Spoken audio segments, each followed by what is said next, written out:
It's not exactly Christmas, is it? But it is episode 0023 of A Review to a Kill, our Bond cast, coming to you from fanboysanonymous.com. We're reviewing all of the films in the James Bond franchise, and we are coming down to the very end here. We're going to talk about Skyfall for this edition. Thank you for joining us for this whole thing. Tony Mango reporting for duty, and I'm joined by the last rat standing, Robert DeFelice. What did you expect? A quirky intro? We don't really go for those anymore. And an old dog learning some new tricks, Callum Wiggins. I always hated this place. Let's get some plugs out of the way here before we get started. A reminder to everybody, we want to know what you have to say about the film as well, and what you have to say about what we have to say about that. So by all means, drop a comment below, leave some kind of a message on whatever platform you're listening to or whatever it might be. You know, send us a tweet at Fanboys Anon or at our personal Twitter accounts, or post something on Facebook or the page on fanboysanonymous.com or whatever it might be. The best, of course, being YouTube. And while you're over there on YouTube, hit the like button, hit the share button, hit the subscribe button if you haven't followed the channel already, and ring that little notification bell as well. That way you get the email alerts of when things get posted, when we potentially go live on things. Not as many live things on Fanboys, but I'm going to try to do some more of that going forward. If you want to help us out, you can pick up some merchandise on TeePublic and Redbubble. You can also hit that applause button on the little section around like the like button and the share button and all that stuff. It's kind of like a little tip jar sort of thing, but even more so, there is the members only join button where you can get some access to stuff that you will only get if you are in the members only side of things. Or basically it's the same thing as the Patreon. If you go to patreon.com/fanboysanonymous, then you can support us in that fashion. And the more that we get from anybody that wants to support us on the monetary side of things, the more content that we can bring you guys. So even $1 is not only a bargain, but it also goes a long way in helping the morale and just helping us keep things going, do some different stuff, you know. So if you like what you see, you want to help out, take that into consideration. And let's just start getting into things here. Let's talk about the title, Skyfall. I don't have any foreign language title variations because they're all just Skyfall. But I do have some reported working titles. They may or may not have been actually what they had for working titles and everything, but these were the ones that I had stumbled across. A Killing Moon. Don't really see it. Once Upon a Spy. I don't think that works. That sounds more parody than anything else. That sounds like the Disney Channel version of a teen James Bond film. Mm-hmm. Might as well have called it I Spy with My Little Spy. Yeah. There's also Silver Bullet, which I don't see the connection. There's Red Sky at Night. Silva Bullet? Yeah, Raoul Silva Bullet. Red Sky at Night doesn't make any sense. There's no red skies. At least not that I'm remembering. I don't remember the sky at night being red. The idea is that maybe Skyfall burning is the idea of like setting the sky on fire. Maybe. And then there's Carte Blanche, which I actually like. I like that too. That's one of the few titles that I've been waiting for them to use in some fashion. The one that I really, really like is Devil May Care. That's not reported for this one, but it's always been this kind of like, maybe they call this one Devil May Care, and it's like, that would be cool. I like that title. I agree. Tagline-wise, the only one that I came across was, "The victories of yesterday become the losses of today." So dramatic. Yeah. I have no point to add this in there other than the beginning of this because it actually doesn't exist, but the Michael G. Wilson cameo ended up being a deleted scene.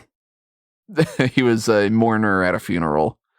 So, no, God, lots of tropes with the podcast coming to that. No Michael G. Wilson, no foreign language titles.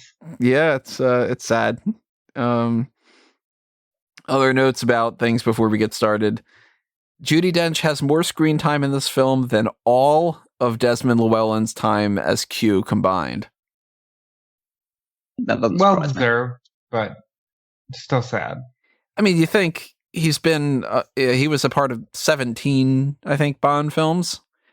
It should add up over time, but yeah, she is just this one alone. She, outranks him, and she, with that, becomes the person with the second most screen time on screen, other than the actors who play Bond themselves, because she's awesome. There's also some other people that have been a part of some other things. Derek Watkins was a trumpet player for every single Bond film from Dr. No when he was 17 up until this film. And he unfortunately died 4 months after the movie's release, so this was the last movie for him as well. I think that's all the notes that I have ahead of time for this. Yeah. So I guess I'll say another thing that's just sort of here at the beginning of things. I absolutely love, like 75% of this film. And I hate 25% of it. I don't know about the actual percentage, but there are a few elements of this film that I absolutely hate with a passion. But most of it is just fantastic. And we'll get into those specifics a little bit as we go along. That's kind of the whole point. But generally speaking, overall concept, how do you guys feel about the movie? Go ahead, because I actually know that. I know this was your favorite, so go ahead. Yeah, I don't think I could say enough good things about this movie, and the majority of them are dialogue-wise. I think this is the most brilliant, like some of the most brilliant conversations, some of the most brilliant speech. And it's a tour de force led by two incredible characters in Daniel Craig's Bond at this point in time and Judi Dench's M. They're besides the scenes where they're together, obviously, because they can't steal it from each other because they're both just so powerful in that regard. But they both just take full force in every scene that they're in, and it just guides the whole movie. And I think pretty much that for me is more important than anything else. Is it a perfect movie? No, it's not a perfect movie, but it doesn't have to be something that's just an absolutely magnificent watch. I went into our series having already watched Skyfall and Casino Royale, thinking there's no way that Casino Royale is going to be beaten in my rankings this year. Surprised, but he's been obviously surprised by on Her Majesty's Secret Service, but then getting around to Casino Royale is better than that. But then I watched Skyfall and just watched it properly, because I think the first time I watched it was probably when it first came out, and that was years and years ago. So I was a lot younger, and I wasn't really paying as much attention, not taking notes, obviously, as I am for this series. No, I watched everything leading up to it too as well. Yeah, and just listening to everything that's being said, all the back and forth stuff, the special effects and the explosions and the action, that's all really good stuff, but it all just fades into the background when you just concentrating on the arc that both Bond and Emma telling throughout this entire thing. And I just think that's a masterpiece. So I know why Tony says what he says about hating 25% of this film. Because I think this film, after telling really the first cohesive two-part with Quantum of Solace and Casino Royale, they spend a lot of this movie talking about how James is old and how James is kind of, maybe it's time for you to be phased out. But I think that Judi Dench's M makes this movie one of the best in the whole series. And I think that she is the star of this film, and what she brings to the series, even though we kind of say maybe this is a different M than the one from the Brosnan days, but carrying on those 17 years as this character, it's heart-wrenching to see everything she goes through here. And she's got some great lines about the changing of times. And I think that this movie masterfully told what it needed to tell. If you switch a couple things in this film, and it's only a couple things, but it takes up, I mean, Rob just mentioned the bulk of it. If you get rid of the Bond is antiquated idea, which they partially did because this was the anniversary, but I hate it. You get rid of that, you tweak a couple little things. This goes from, I'll spoil, my number 4 rank to number 2 at the very least. Because it's, again, I said I love about 75% of this film. It is some of the best stuff that they do mixed with just a few mistakes that end up like tarnishing it for me. And it's very close to a almost perfect Bond film.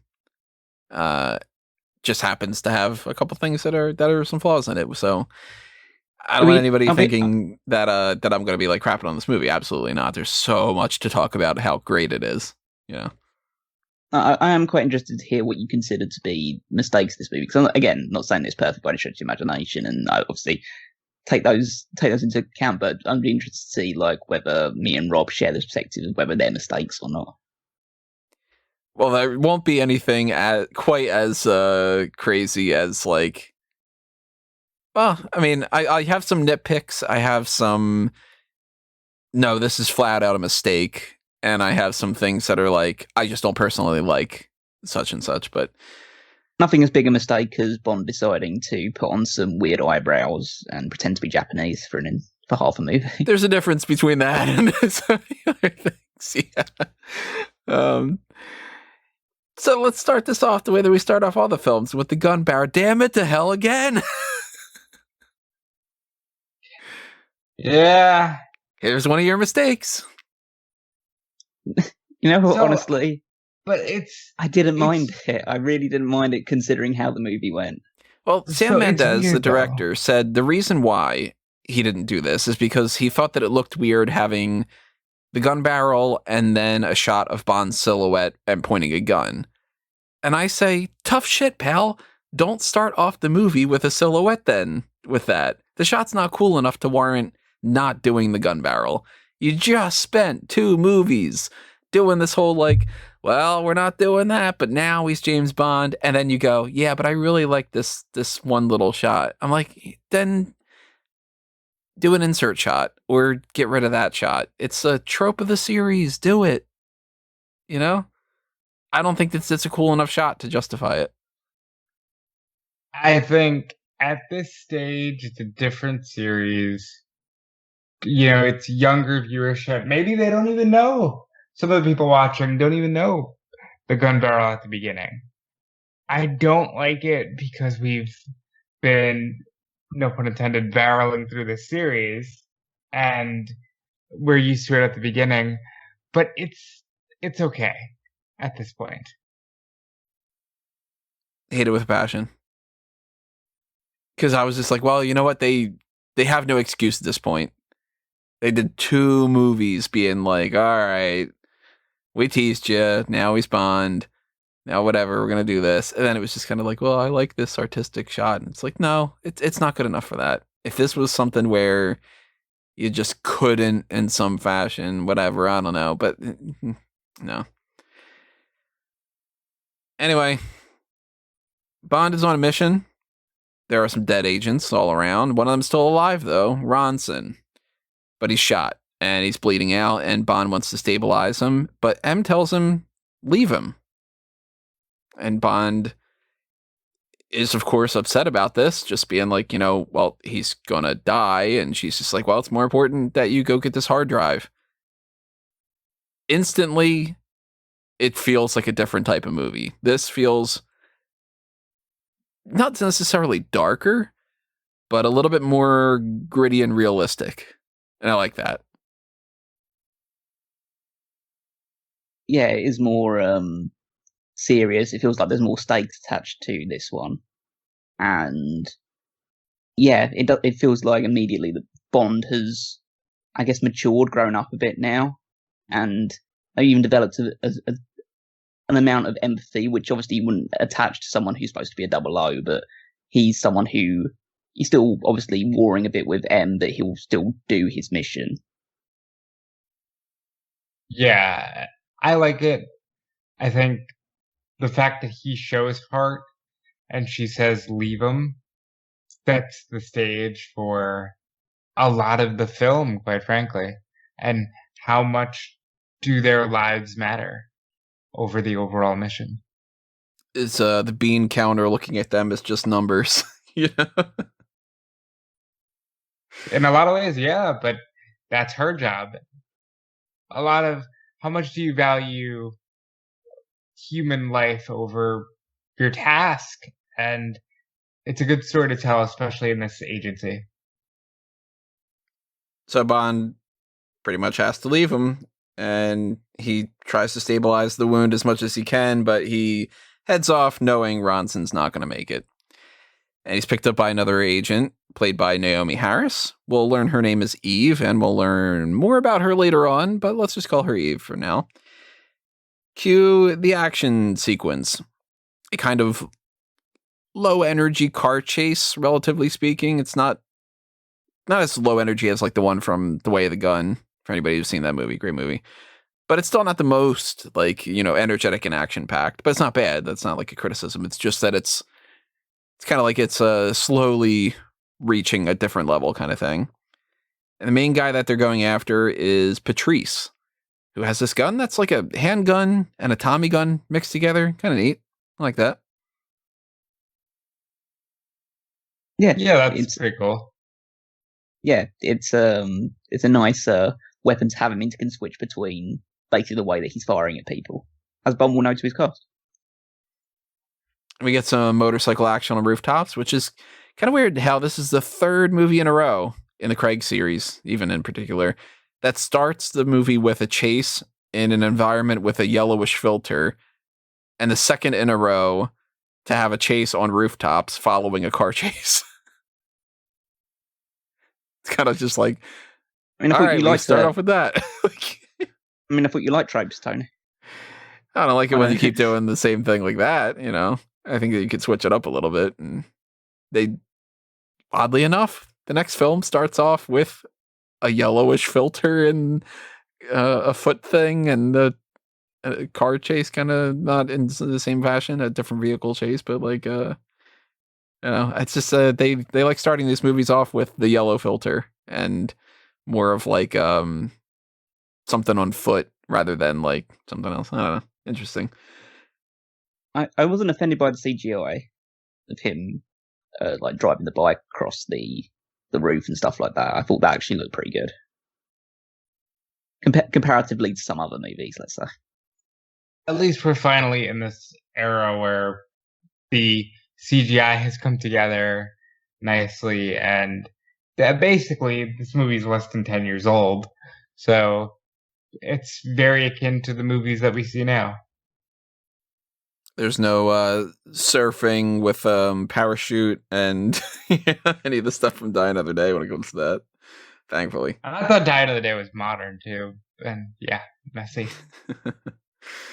So Bond and Patrice end up on top of a train, which I like that Eve is talking to M and she's like, they're on the train. She's like, what do you mean? They're on the train.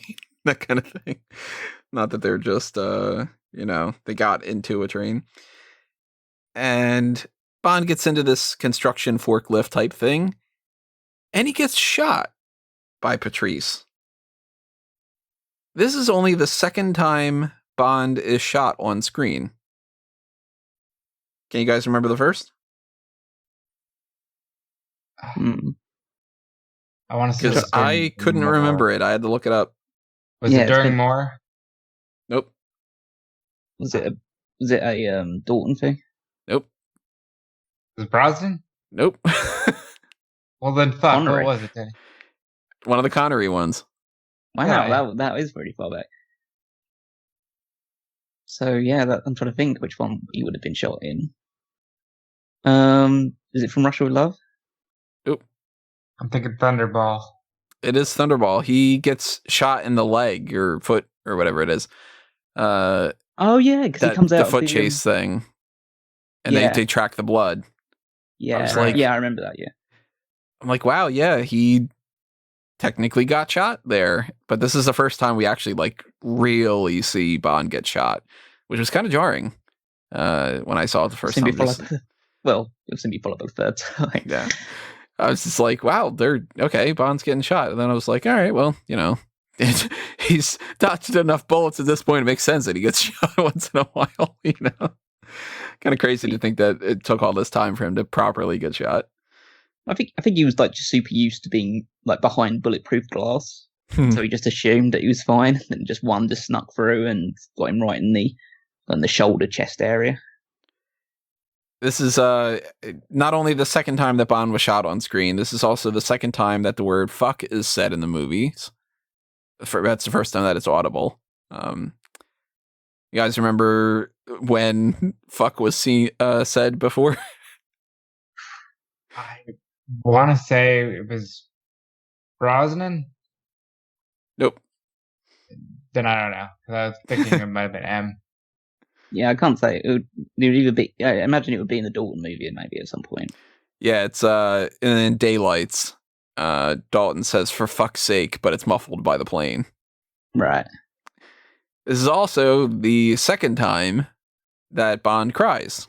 The first, of course, being on Her Majesty's Secret Service. That one's not like a whole. Guess when that was? You know, it's like, it is kind of the end of a movie. Yeah. So Bond hooks the forklift into the train car ahead of him, climbs on top, jumps in, adjusts his suit. One of them were showcased shots of the film. I like that shot. Yeah. Yeah, I thought it was pretty good. I thought it was an interesting way of doing things. And ultimately, all of this leads to Eve set up with a sniper rifle. She can't get a proper shot of Patrice, but time's running out.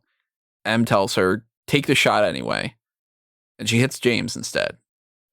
He goes flying off the train into the water below, and we're back to the trope of 007 dying in the opening sequence. Which was hell of a hook. Because it's like, wow, okay, they shot Bond. Then right afterward, they shot Bond again, and he fell off a train. Oh, big distance. And into the water. Okay, where are we going here? You know?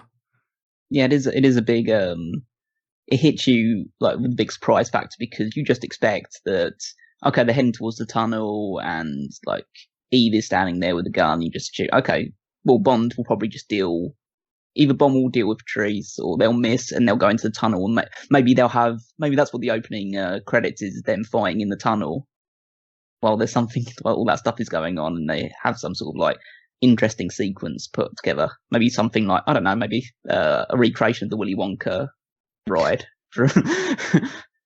But no, I think that was it's a good way of immediately hooking the audience, because they have done that trope a couple of times, but they haven't.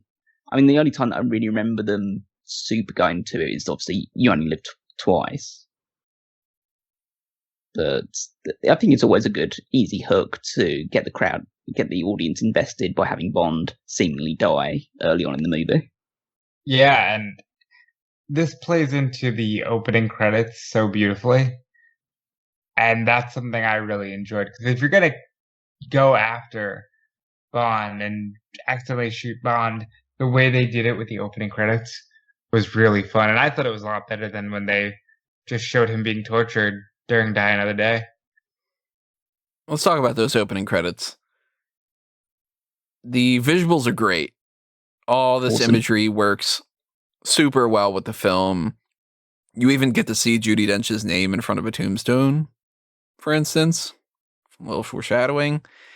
You get antler stuff from Skyfall. You've got, these skulls popping up, Bond's shooting things. You got silhouettes. It's kind of everything. You get the dragons. Very cool.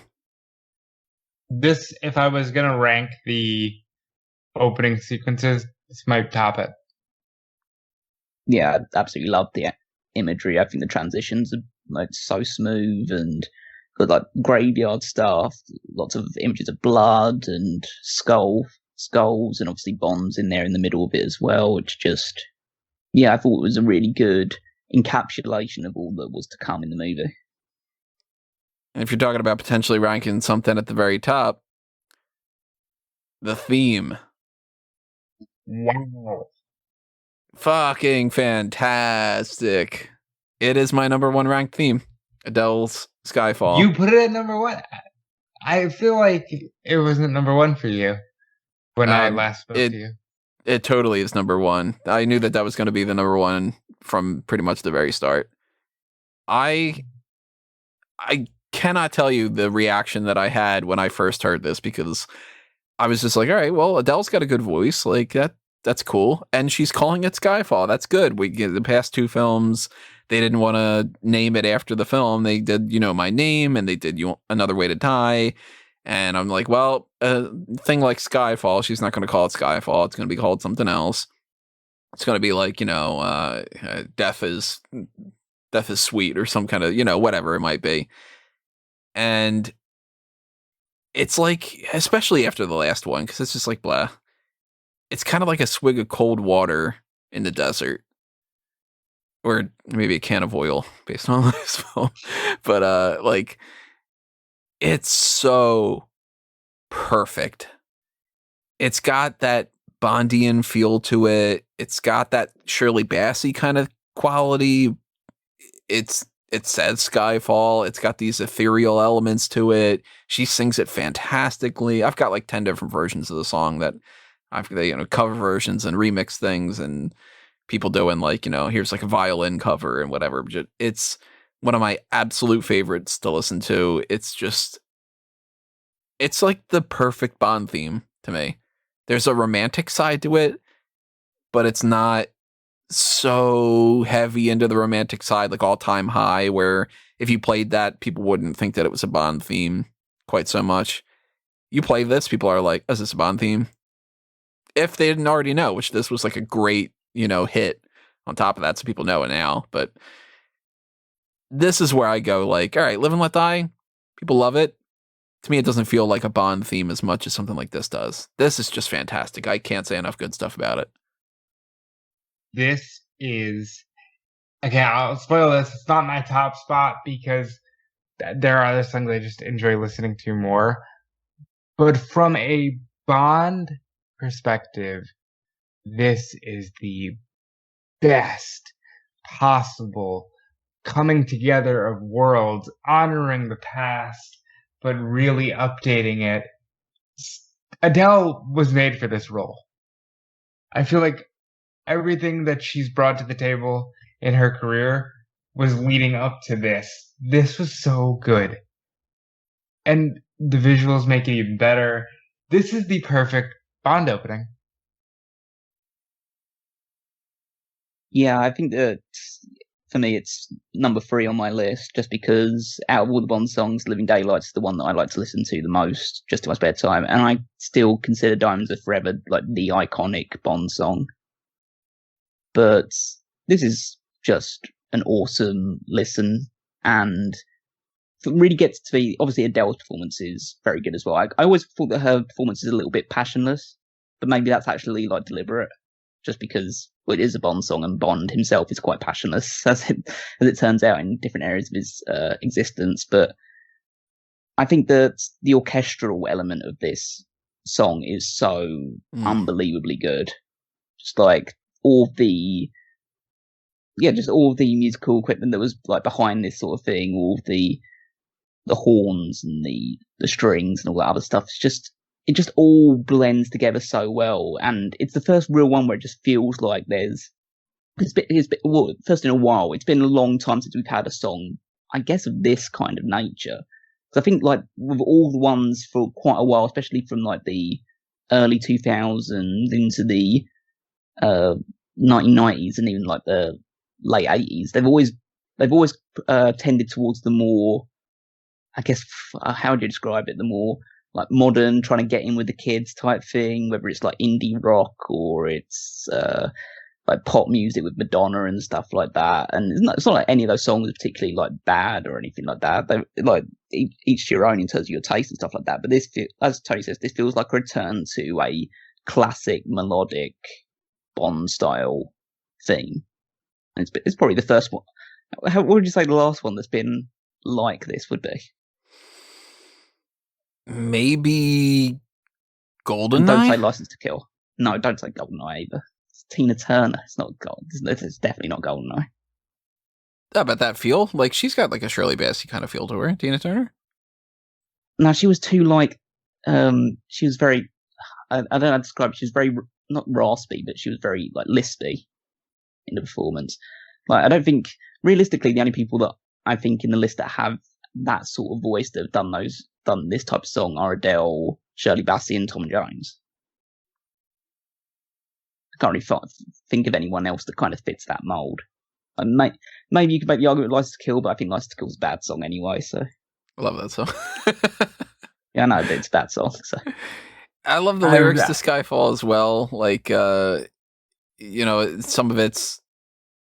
I always like the Bond themes to have lyrics that you can listen to on their own, and they're not like, his name is James Bond and he's a secret agent kind of thing, you know? Like, I mean, don't get me wrong, I love the song Secret Agent Man, but that's a like parody type of thing. And when people write these like fan submissions of Bond themes and they end up writing lyrics from previous movies in there, I really don't like that. Like, there's a song that I do like, a Quantum of Solace take that somebody did before called Forever. And it literally hooks entirely around the whatever I am, I'm yours. And I'm like, that's Casino Royale. Don't bring that into this one. It's a follow-up, but at the same time, just don't take lines from the previous one and go, this is what I wrote. Like, so I like that it's like, my favorite part of the lyrics is the, where you go, I go, when you see, I see. I know I'd never be me without the security of your loving arms keeping me from harm. Put your hand in my hand and we'll stand. This, the way that she sings that alone is just like, that's the best part of the song to me. But let the sky fall when it crumbles. We will stand tall and face it all together. Skyfall is where we start, 1,000 miles and poles apart, where worlds collide and days are dark. You may have my number, you can take my name, but you'll never have my heart. Like, they worked on it. They did the work. Imagine that, you know, when people do that kind of stuff instead of, you know, been saying this a million times. Good things are good. Yeah, exactly. That's what I was going to say. It's really good, and I think it's illustrated by. I think this is the most we've talked about a song since maybe The Living Daylights. Imagine if it would have been more like that. Just like well, then it wouldn't be Adele. You know, like we've got like this opening that has that kind of somber tone. Like, I love the shot of M just looking out the window with it raining, and then it just kind of goes, ah! It's like, yeah. Bond just got shot. This is again a good microcosm of what I've said at the beginning of this. You put the gun barrel at the beginning of this. Perfect opening. So it's like 75% great, 25% just like, man, that one thing. You class the gun barrel as 25% of an opening. It means that much to me. Remember, if it's pointy, it's... I mean... Like I said, the percentages might be off, but maybe it's 10%, but it's still like, that's the flaw. Then you got a whole bunch of great stuff. Some of the best stuff. And it's like, oh man, you just narrowly avoided being perfect. You know? That's kind of what's going to go with like different parts of this film for me, where it's just like, this is a problem. This is great, great, great, great, great, great, great, great. Oh, that's a problem. Great, great, great, great, great. Oh, that's a problem. That kind of thing, you know? And I'm ranking this super duper high. Like, so anybody who says otherwise, you know, listen to the end. Back at MI6, though, M is typing up Bond's obituary. This is, I believe, the third time that we've seen it. It's at least the second time that we've seen Bond's obituary, because you only have twice. And on her desk, we've got a little bulldog statue, which will come into play later on. So I'm setting that up. Chekhov's bulldog statue, I guess you could say. Em and Tanner are called to meet up with Gareth Mallory, played by Ralph Fiennes. It's been 3 months. They still haven't recovered the hard drive, and we now know what is on it. It's a list of spies that are deep undercover in various terrorist organizations. It's basically the knock list from Mission Impossible 1. The worst thing you can let go other than, like, nuke codes. So she fucked up. You know? No, yeah. It does show why she was so desperate for Eve to take that shot. Because she knew it was, like, the last chance. Unless, of course, she was going to, I guess, risk them going under the tunnel and Bond having to do what he does. Yeah, because she wouldn't be able to just get another shot, go around, do that kind of thing. It's take the shot. You might not make it, but at least, like, there's more lives at stake than just Bond's kind of thing. Yeah. You see, like, that she was working with a bit more recklessness than maybe she would otherwise do because she knows they know the dangerousness of the situation. But yeah, I really like this as, like, the hook for it, like the reason, like the motivation behind what they're doing going forward. Because, as you say, it's a really serious list to lose. Like, these people that are embedded within, who are working for MI6 or NATO or any, I think it was one of those organisations, but they're embedded within terrorist groups and they're trying to obviously get intel from them so other people can come in and deal with them. And if that information gets out, then, well, as it turns out, terrorists aren't particularly nice to people who they find out in their organizations aren't exactly on board. I'm shocked to hear this. That doesn't just become one of those things where they go, "Hey, Gary, you stop it." Slap on the wrist. Come on, man, I thought we were cool. And then he goes, "You got me." And they're like, "Well, can you leave? Here's your stuff. We're gonna pack it away, and we're not gonna give you a severance package." They gave him some form of severance package. Oh yeah. So that is something that, of course, needs to be addressed in, whatever fashion that they can address. And Mallory informs her that she's being forced to retire. And she's going to be given all these honors because, we're thankful for all your service and everything, but you're out. He even says congratulations to her firing or voluntary retirement, as it's, more so repackaged. And he says, you had a great run. Leave with dignity. To hell with dignity. Yep. I'll leave when the job's done. That's what a fucking line. Because she's M. And she's badass, And it's kind of self-referential. I'll leave when the job's done.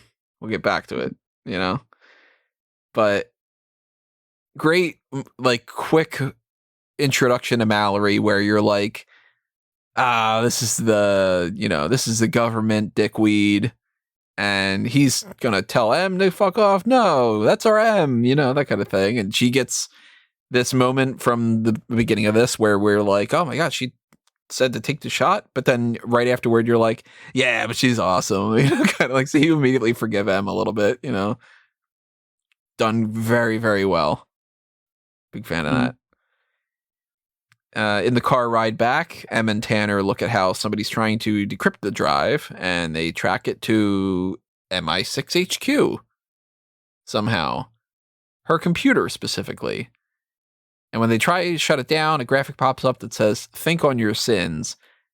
And then MI6 blows the fuck up. At least portion of it does. Which is like, God damn, all right. I think that they say 6 people got killed in the thing. Yeah. Again, it's another big transition moment because this is the building they've used since Brosnan's Bond.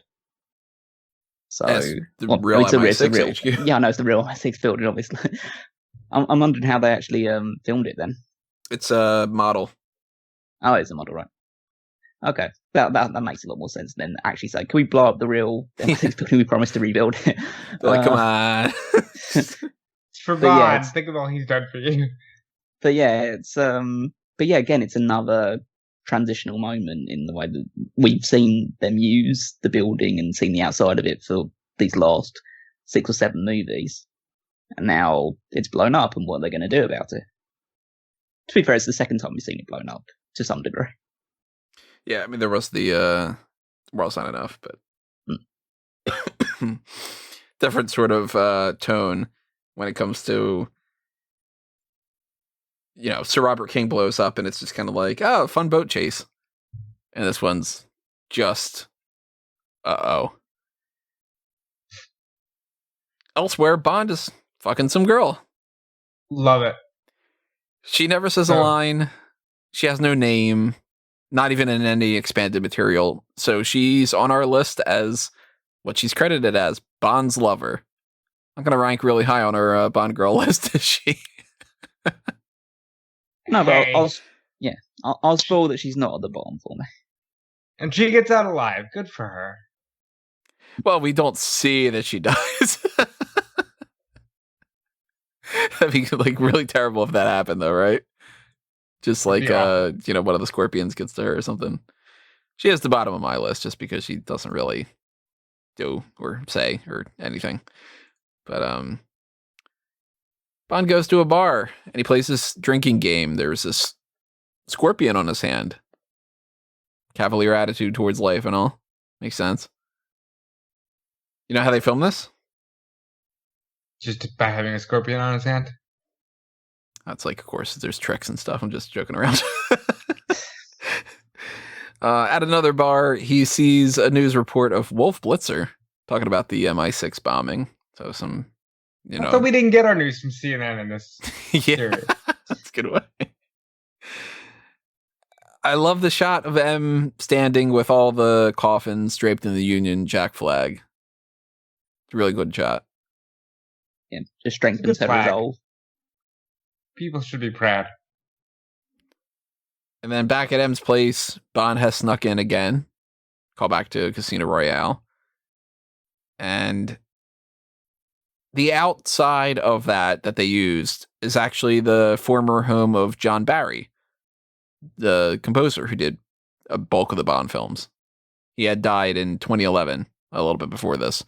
So they just use the outside of that as a little bit of a tribute. I think it's kind of neat. Deserves it. M asks, where's Bond been? He says, enjoying death. 007 reporting for duty. And he's rightfully pissed that she said to take the shot. Well, the first thing I want to note about that is that when M comes in and she either sees silhouette or just like feels the presence of Bond there, she turns around and she says, where the hell have you been? In no way shocked or in no way like... you're still alive. You're still alive. That type of thing. Who is this? It as in like she's like, oh, she's known he's been alive this entire time. She's just gonna respond that way. Like she expects him back like a week after he was shot off the building by her order. But yeah, I can shoot him. I trust that he'll live. Yeah, that's the kind of vibe I got. Like, of course you're alive. Where the hell have you been? Like. I mean, they didn't find his body. They didn't find any evidence that he was dead. He's been missing in action and presumed dead. So, there's always that little bit of that doubt. But I do like that she's just sort of like, instead of like, oh my God, thank God you're okay, James. She's just this like, what the hell? It's been 3 months. And he says, you should have trusted me to finish the job. And she said she still thinks that she made the right call after all this time. She's a stubborn old bat, but you kind of agree with her a little bit. It didn't go well, but we can understand why she made the call. Yeah, like there were more lives on the line. I think Bond understands that by the end of this. Well, I think Bond both understands that, but he also feels obviously betrayed to an extent, obviously because he got shot off the train, but it's also due to the fact that she didn't trust him to get the job done. Mm-hmm. And by this point in the movie, this point in the series, we're close to, I believe, the Bond at this point is a veteran. MI6 agent. In the first two movies, he's only just become a 007. In the second movie, that's almost a direct continuation from the first. Yeah, it's literally minutes after the film. Yeah. So in this one, you're supposed to imagine that it's probably been years afterwards. So he's been working with them for a long time at this point, and he's become a seasoned 007 agent that needs to be. I'd say there's certain elements which they talk about the fact that he's also like this old dog, new tricks, in the same way that she is, quote unquote, too old to be running the organization at this point, is making mistakes because of it. So they have a bit of a kinship that way. But the only way that's possible is that Bond has been working there for several years at this point now. And that's one of my biggest criticisms, if not my absolute biggest criticism of this film. And the Daniel Craig series in general, because as I've said multiple times, 2 entire films of, okay, now he's the James Bond, now he's Bond, now he's Bond, now he's Bond. And as soon as you get to where it's like, okay, definitively, you cannot keep this going forward anymore with this tease of him turning into the Bond that we know. He's already fucking old and over the hill. You skip the entirety of his career. She says, you've played the game long enough. They both have. What the hell? This bugs me so much because it's like a criticism I have with the Batman films. They've gotten into their head for some reason recently with the Batman films. Nolan did this, and Nolan has some tweaks to the Batman mythos that I think are absolutely 100% brilliant that people should adopt going forward and everything. But he did Batman Begins, where he doesn't even have the Batcave. And it ends with, okay, now he's Batman. And then the second film goes, well, not really. And then he retires. And then the next thing you see from him is 10 years later, he's beat the shit already. It's like, okay, well then when is he Batman? And in this scenario, it's, okay, well then when is he James Bond? Because if you watch the movies in a row, he goes from rookie who just started to, you're too old.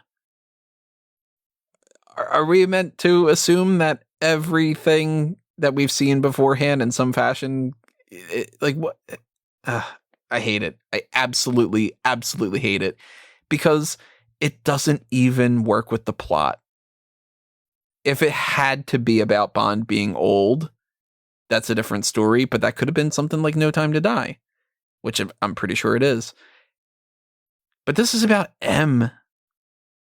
And Bond, if you take out the idea of Bond being old and beaten down and whatever, you can tweak it just a little bit, and it's so much better in my mind because Bond can be a little rusty with something. He can deal with when we get to later on where he's not able to shoot right and whatever.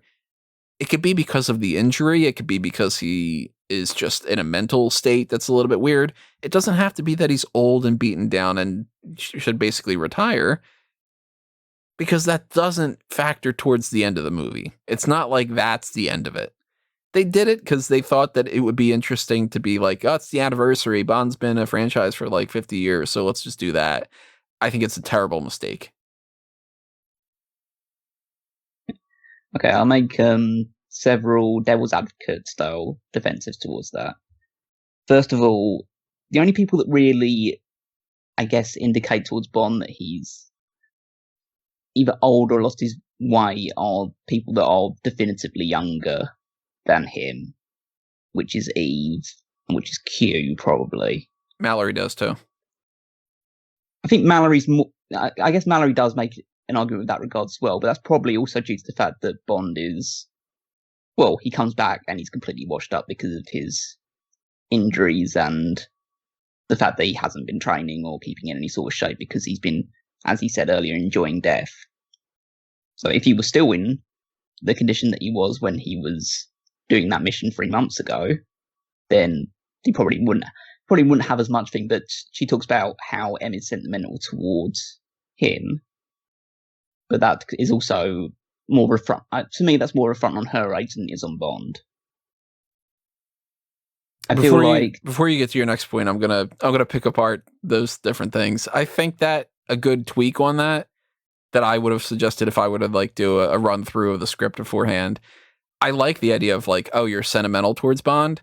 To me, I'd play more into the mother the mother and son relationship and be like, he's the young guy that you're still looking after and you're still treating him like he's your baby. Rather than he's old, you know? Yeah. I guess that could be a fair replacement. Another point I'd probably say is that Bond can still be considered a veteran while still being a reasonably young 007 agent. And what I mean by that is we don't know how long it takes to become a 007. It could be something that you get instantly on, like you're just like essentially plucked out for it immediately and stuff like that. Or it could be something that takes you years and years of agent work. And then you say, okay, now we're ready to promote you to 007. So he still could be from a quote-unquote bygone time, like someone who worked as an agent in the 90s and 2000s, and then is only not 90s, 2000s, but 80s, 90s, 2000s, something to that period of time, and then has recently become a 007 and has worked in that rank for, let's say, from Skyfall, it's been like 5-6 years from this point. And it seemed like he's still stuck in his ways in the same way that's like a 35, 40-year-old man is more considered to be like more, I would say stuck in their ways, but more traditional and conservative than someone in their 20s or late teens.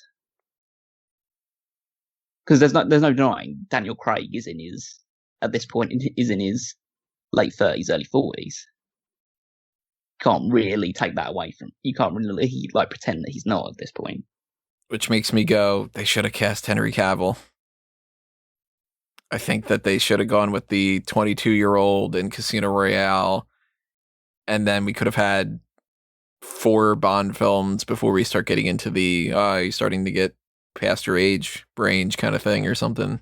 Well, yeah, well that has a lot of hypotheticals. Would Henry Cavill want to be Bond? Want to be typecast to a character for that long? Would, because that one we know, because he's totally cool with it. he's said this before. He's like, I'll be Superman forever if I want to. Like, you know, I would love to be Bond and Superman at the same time. That kind of thing. Like, he's cool with it. We know that. That doesn't mean that they would have kept. He said that he'd be cool long. with it. Would he be capable of being both Bond and Superman at the same time? I imagine he'd be in danger of a lot of things. Those characters seem to survive everything, but damn, they get put through the ringer. Then again, though, if he would have been cast as Bond, he wouldn't have been cast as Superman. It's weird. He's had a weird set of, like, he was auditioning for Bond, auditioning for Superman, eventually almost gets Bond, eventually does get Superman, but for different movies, you know, different things. It's an interesting thing with Cavill, but different story. I mean, I thought about you say, like, even though Cavill could be a very good Bond in the future, like if it meant that you should have cast Cavill in Zero, I said like, well, that means you don't get Craig, and I'm sorry. If anything from these past few movies has said for me, Daniel Craig's been one of the best James Bonds. So I would do anything in my power to keep him in the role for as long as he has been. And I think that I don't think that you need to tell a story that being a 007 means you have to be in your 20s when you start out. You could be in your 30s when you start. No, so you could do that, and you can tell the story of Bond being old, but I hate that they tell the story of he just started and now he's at the tail end of his career, because you skipped the whole thing. We didn't even get one film of Bond being Bond. Daniel Craig's Bond, I mean, I don't know if they're going to change it up with No Time to Die, but in the 4 movies that we've seen so far, I never feel like he's quite James Bond. I always feel like they're trying to do something different. They're always trying to not quite do the full series. And they don't have to do all the tropes. They don't have to do whatever, that kind of thing. They can switch things up once in a while. But like, I always feel like they're ashamed of Bond. Like, we don't want to do the vodka martini line. That's old. We don't want to do the gun barrel. We don't want to do the whatever. We're going to get to another line later on that it really is kind of like that. It's okay if he does this. It's okay if he does that. He doesn't need to say Bond, James Bond. We don't need to have whatever. And then their only real hook for it is, well, he either just started or he's just ending because now Bond's passe. And it's like, all right, well then, I don't like when a series is just a criticism about the series. Can I have a Bond film that's a Bond film?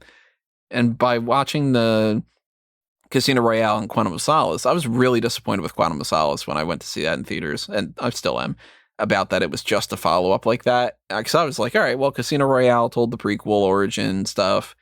Now we're going to get to see what Daniel Craig can do as Bond. And then it was like, oh no, we're just getting an extended extra scenes to continue Casino Royale. But okay, well then at least the third film's going to be, that's Daniel Craig's Bond. And instead I'm like, oh no, now he's playing the old retired Bond that Roger Moore should have in Octopussy. Isn't that kind of like crazy to think that like they basically went from Dr. No to A View to a Kill? Kinda, yeah. I almost feel like for the story they told here, if they could have gotten Brosnan to do it, yeah, would have been nice.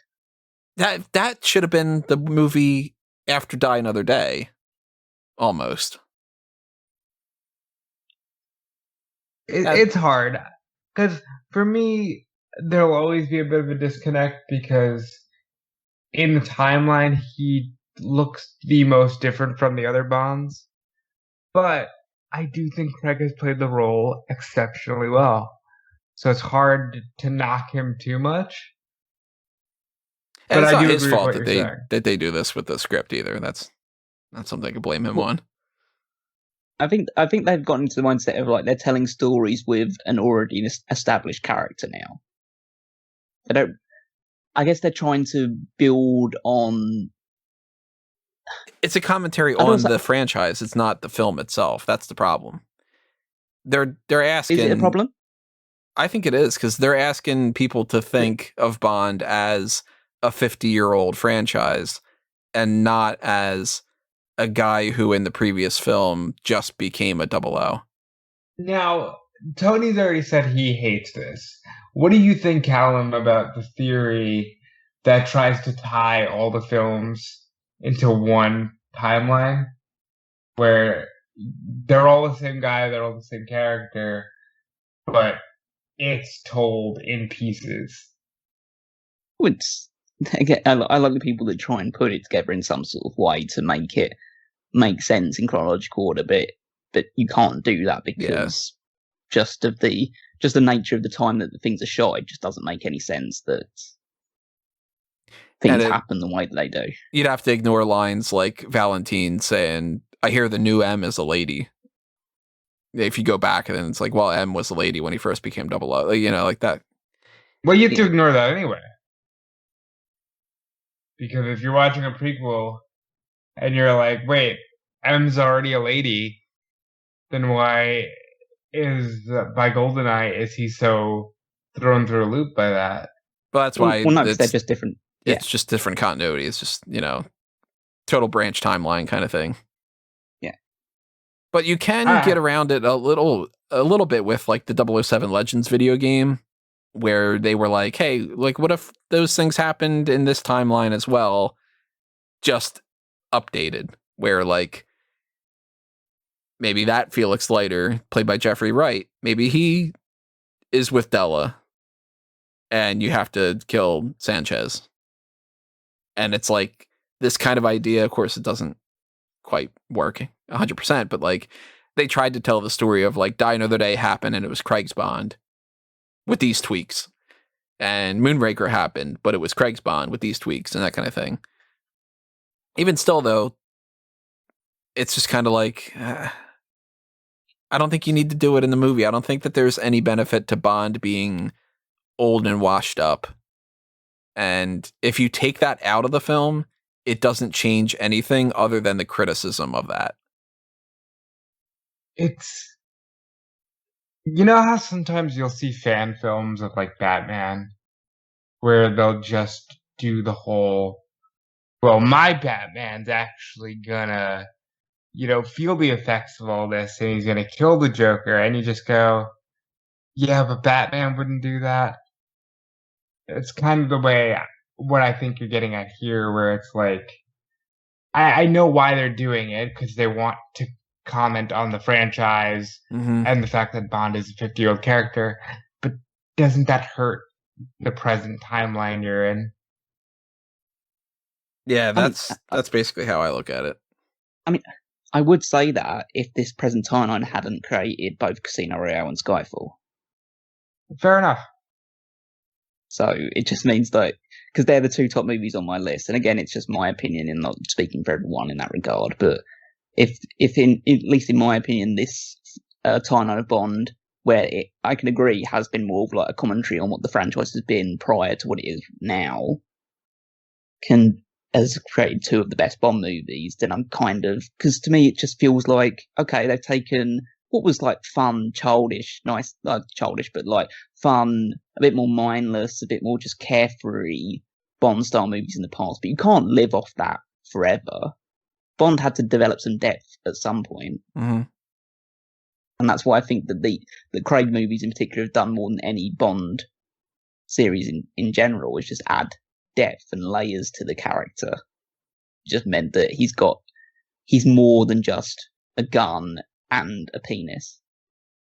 Yeah, and that's where I come into the, like, it's so good with just some flaws. And it's like, man, you came so close. It's kind of like if you, I don't know, you get a triple in baseball, and it's like you almost got a grand slam. You can be really, really happy about the triple, and it's like, you know, this is great, and it's, you know, whatever, but like, it's just like, man, one more pass of the script and it would be perfect. And it just happens to be that the problem is like something that I find like really bad with that kind of thing.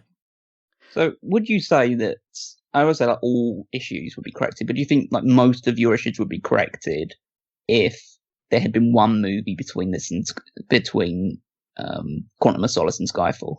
Ideally 3, but there's no way Craig would have been able to do 3 movies in that. Well, that's, I know you're saying the Cavill thing again as well, but it just feels, I mean, it's a problem of some other things that wasn't their control too. Like, it was writer strike stuff, and you know, every one of these movies, Daniel Craig has only getting into his 5th film, and it's been like 15 years. They used to pump these out every other year, and it's just been snake bit. Like, look at like No Time to Die was supposed to come out 2.5 years ago. That would have been the time frame that they could have potentially made another Bond film. So I don't blame them for that, but I blame them for just being like, fuck it, you know.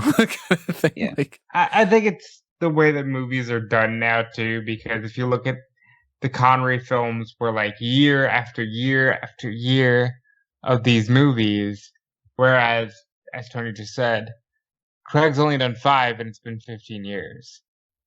And like, to bring back the Batman thing, it bugs me that like, after doing Dark Knight Rises, where it's retired, old, beaten down Batman, Zack Snyder gets a chance to do Batman, and he goes, so my Batman's pretty much retired and old and beaten down. And you go, well, damn it, when are we going to get Batman again? You're like, you know, why are we going to get the guy that just goes, I'm sick of this, I've been doing it for 20 years. I get that like the Dark Knight Returns is this big, super popular thing, but like, whatever happened to the characters being the characters and not having to be, you know, let's justify their existence in the modern era over and over again. I feel it's overcompensation, kind of. I think that's fair enough. But so, to me personally, it would just be a case of, if I was to see, again, I don't want to like devalue the journey that we've been on in any regard, but if I was to see a movie now, I've seen several of the Craig movies, and just to go back and to watch a new Bond essentially do, I don't know, Man with the Golden Gun or Octopussy or something like that, for me it would feel like, wow, this is quite a retread. He's just doing a mission. To me it would feel like, okay, so you've now gone back to the Bond that is, he's just a charismatic suave guy who saves the girl, saves the world, that sort of stuff. And to me, it just feels like, well, that's a bit basic. it also bugged me, and we'll come back to this, but it bugged me that it was like, okay, Bond's already tapped out, and we never even got Q and Moneypenny. But of course, we get them later on in this movie. So, yeah. But that was just sort of like, oh, come on now. Like, it's kind of, I don't want, I guess I'll take another character, Spider-Man, Tom Holland's Spider-Man. He hasn't had Uncle Ben yet. Now, we know that Uncle Ben technically had to have existed. He's got a briefcase that has Ben's initials on it and stuff. But, like, we haven't seen Uncle Ben. He hasn't done anything with Harry or Norman or some of the other kind of tropes. And if the next Spider-Man film is all like, well, I'm going to hang up the mantle and I'm going to give it to Miles Morales, I'd be like, dude, you could do that 10 years from now. You could do it 20 years from now. Why skip to that? Like, And Holland is young, but I think all of that is a commentary on the way that the current generation makes films, because I hear it all the time where they go, I'm tired of seeing Martha and Thomas Wayne get shot. But in reality, when's the last time in a Batman film that you've like gone through the origin story? That's kind of going to be what this next one is with Pattinson. I think it's just, we know so much of the lore now that the constant need to reintroduce feels dated. Yeah. And I think that's how you get these films. It's something that doesn't sit right with me, and to spoil something for the next film, they just act like that just doesn't exist anymore. So it serves no purpose because they don't even carry it into the next movie. I hate that. Let's go back to the scene. Bond says, so what happened to Ronson? And M confirms, yeah, he died. As expected. So she tells Bond that he has to pass his tests to be reactivated. And she also says a shower would be good. Yeah. She reveals that they sold his flat and put all of his stuff into storage because he was considered dead. He has no wife. He has no next of kin. And he's not going to stay there. Yeah, her place, You should have called. Little does M know about the kid that he had in Japan. That's in the books, though. The books, he's got a kid from You Only Live Twice. So I could always bring that back in the future. Especially because he's so old now that the kid could be like 40, right? You never know. So Tanner takes M to the new base underground. Bond does his tests while being filled in on how they're tracing the attack and everything. And we see that, Bond, he's able to do some pull-ups, but he collapses. They're hard and all, but yeah, I mean, I've never been shot, so. Yeah, I was going to say, have you tried to do pull-ups after being shot in the chest? And to be fair, I haven't done any in a year or so, but yeah, without receiving any medical attention, presumably, because you're just presumed dead. Right. Because you're a blunt instrument. You're stubborn. Also, Bond sucks at aiming his gun now. And I like how pissed he is that he just walks forward and starts shooting. Like, well, then I'll just do this then, you ass. And it's like it's a stationary target, Bond. Like, yeah. I like that moment. He's put in a room with a psychologist that wants to do a game of word association, which is one of my favorite parts of this film. His example is, I might say day, and you might say, and you of course expect Bond to say night, but he says wasted.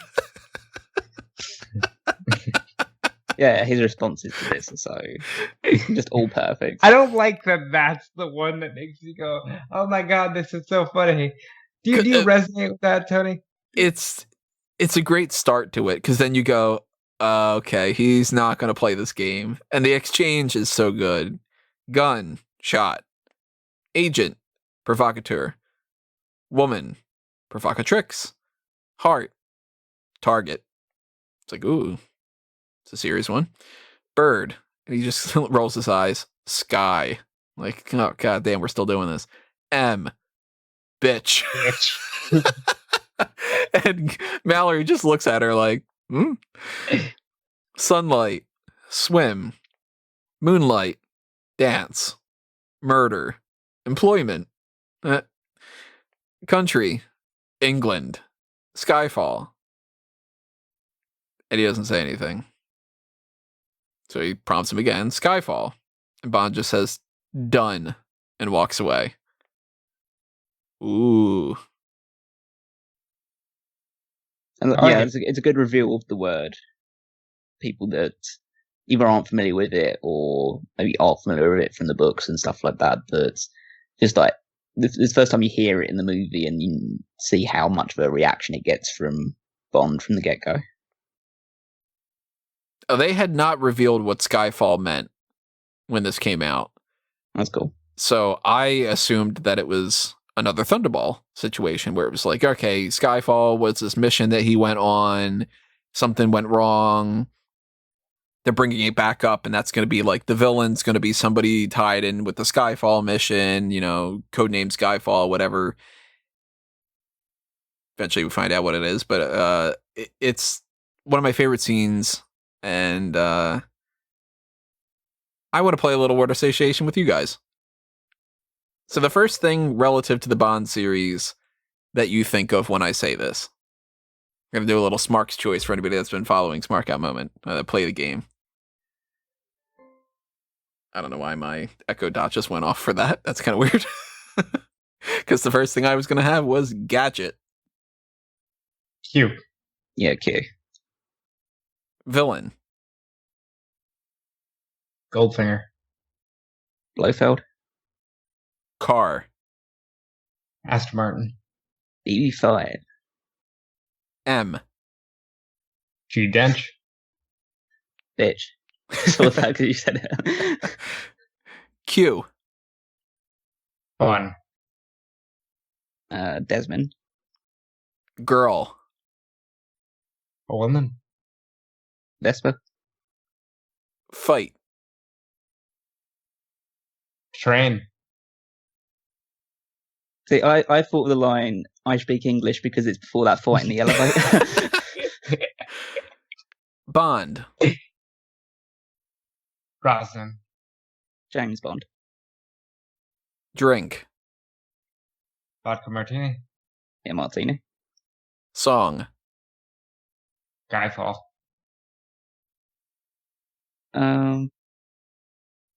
Yeah, I'd probably say Skyfall as well, just because that's the most recent one. Opening. Gun barrel. And is it credits? A woman. More. Moonraker. Moonraker, yeah. So, tell us your reactions or those little things in the comments below. Bond then does something I could never do. He digs into his shoulder to carve out the shrapnel from Patrice's gun so they can analyze it. That's an agent right there. Fuck that. I don't like pulling a hangnail. If I bite my nails all the time. I never have any nails, really. It's like really terrible. But like if you get like that little bit where it kind of like pulls it in a weird spot, I'm just kind of like, man, this is going to hurt all fucking day kind of thing. I got a paper cut. I'm just sort of like, this sucks. My life's like, it's not a bad thing that happened today kind of a thing. I'm not carving my shoulder to get the shrapnel out. First off, I'm going to the goddamn hospital, but like, it's like, all right, you're badass. I get it. He also says it's for her eyes only, which is like, Yeah, he said the thing. Yeah, the movie, the one he didn't do. Bond then meets Eve. They have a little exchange about how she shot him. She's been suspended for killing 007. And he says, well, you gave it your best shot. And she says, it's hardly my best shot. He says, I'm not sure I can survive your best. And she says, I'm not sure that you'll get the chance. So she plans on getting back into the field. And he says that it's not for everybody. And in her defense, a moving target is a lot harder to hit. And she just caps it off with, well, then you better keep moving. Wow, they have great chemistry. They work well together. It's almost as if it reminds you of something, right? Yep. So they didn't reveal that either. And I'm just kind of like, oh, I like her. She's a cool Bond girl. Yeah, she yeah. At this point in time, if you're like not sure of who she is, really, then it just feels like okay, she could be a cool little flirtation, like from within it's because it's weird for Bond to be with an MI6 agent. Doesn't really do that too much in the series.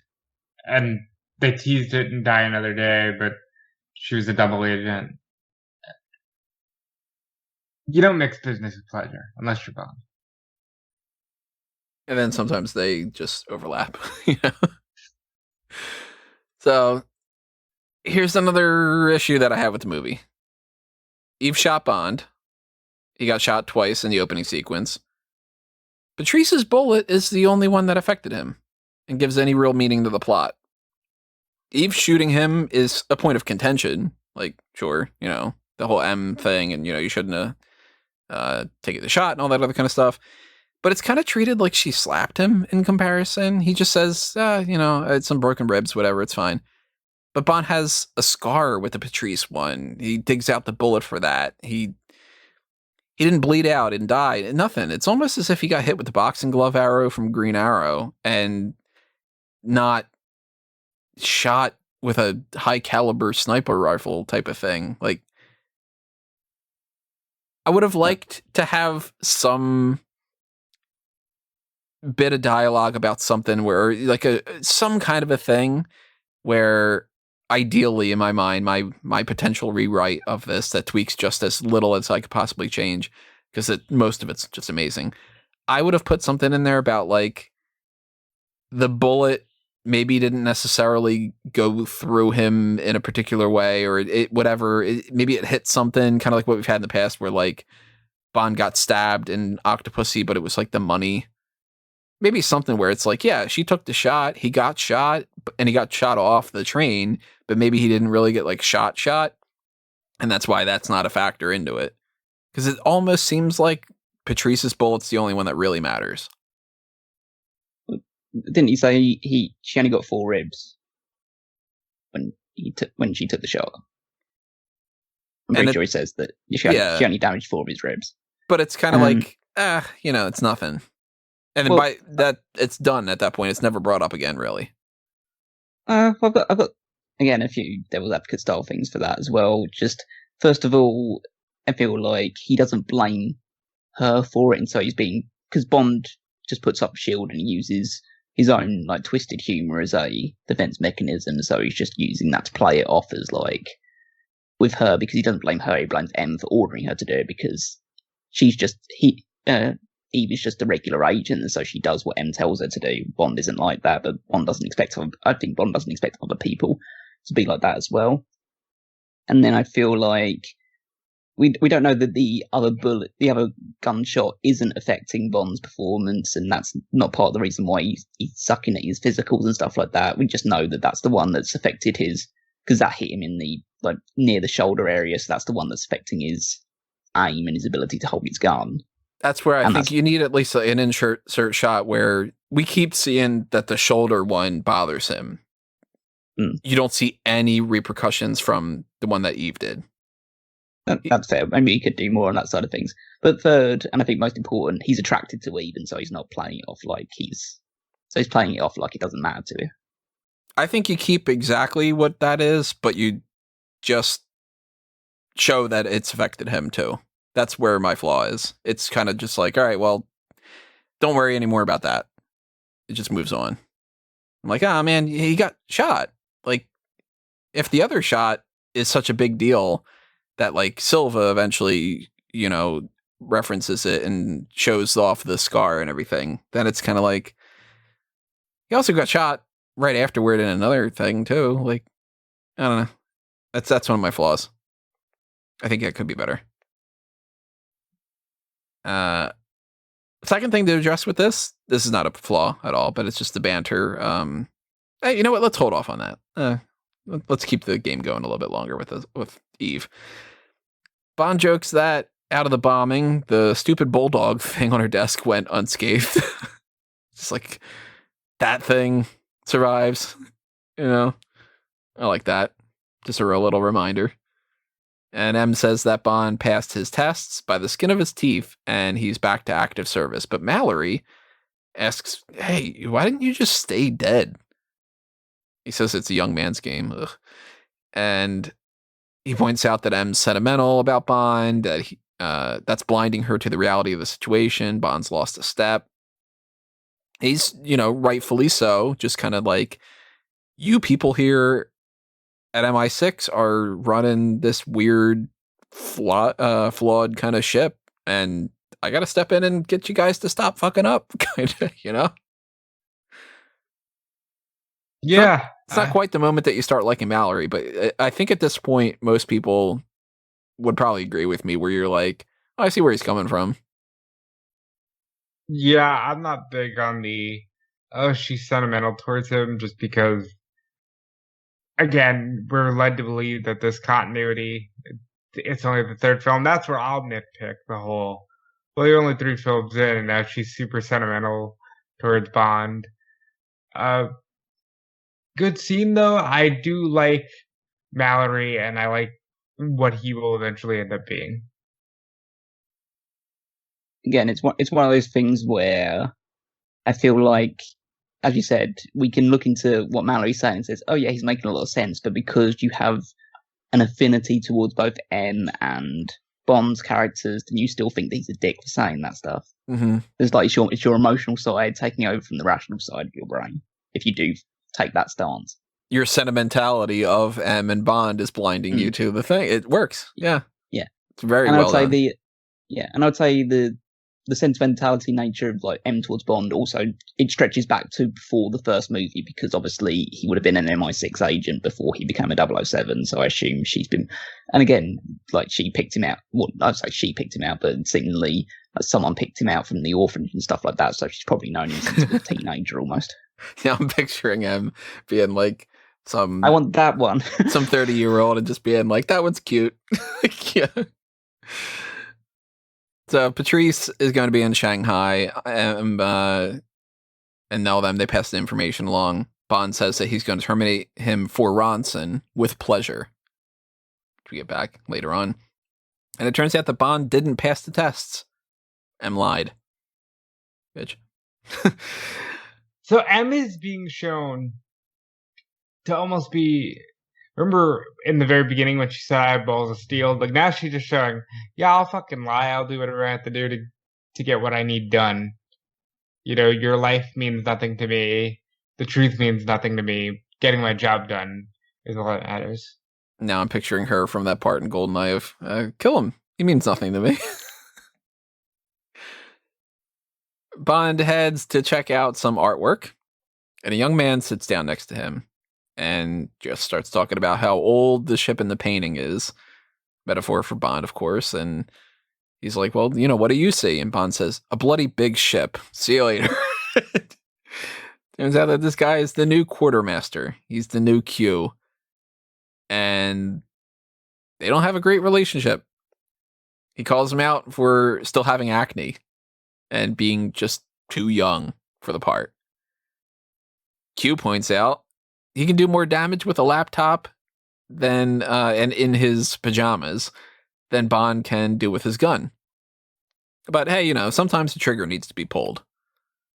And Bond says, or not pulled. Which I like. He's learned he doesn't have to just kill everybody. Show some growth.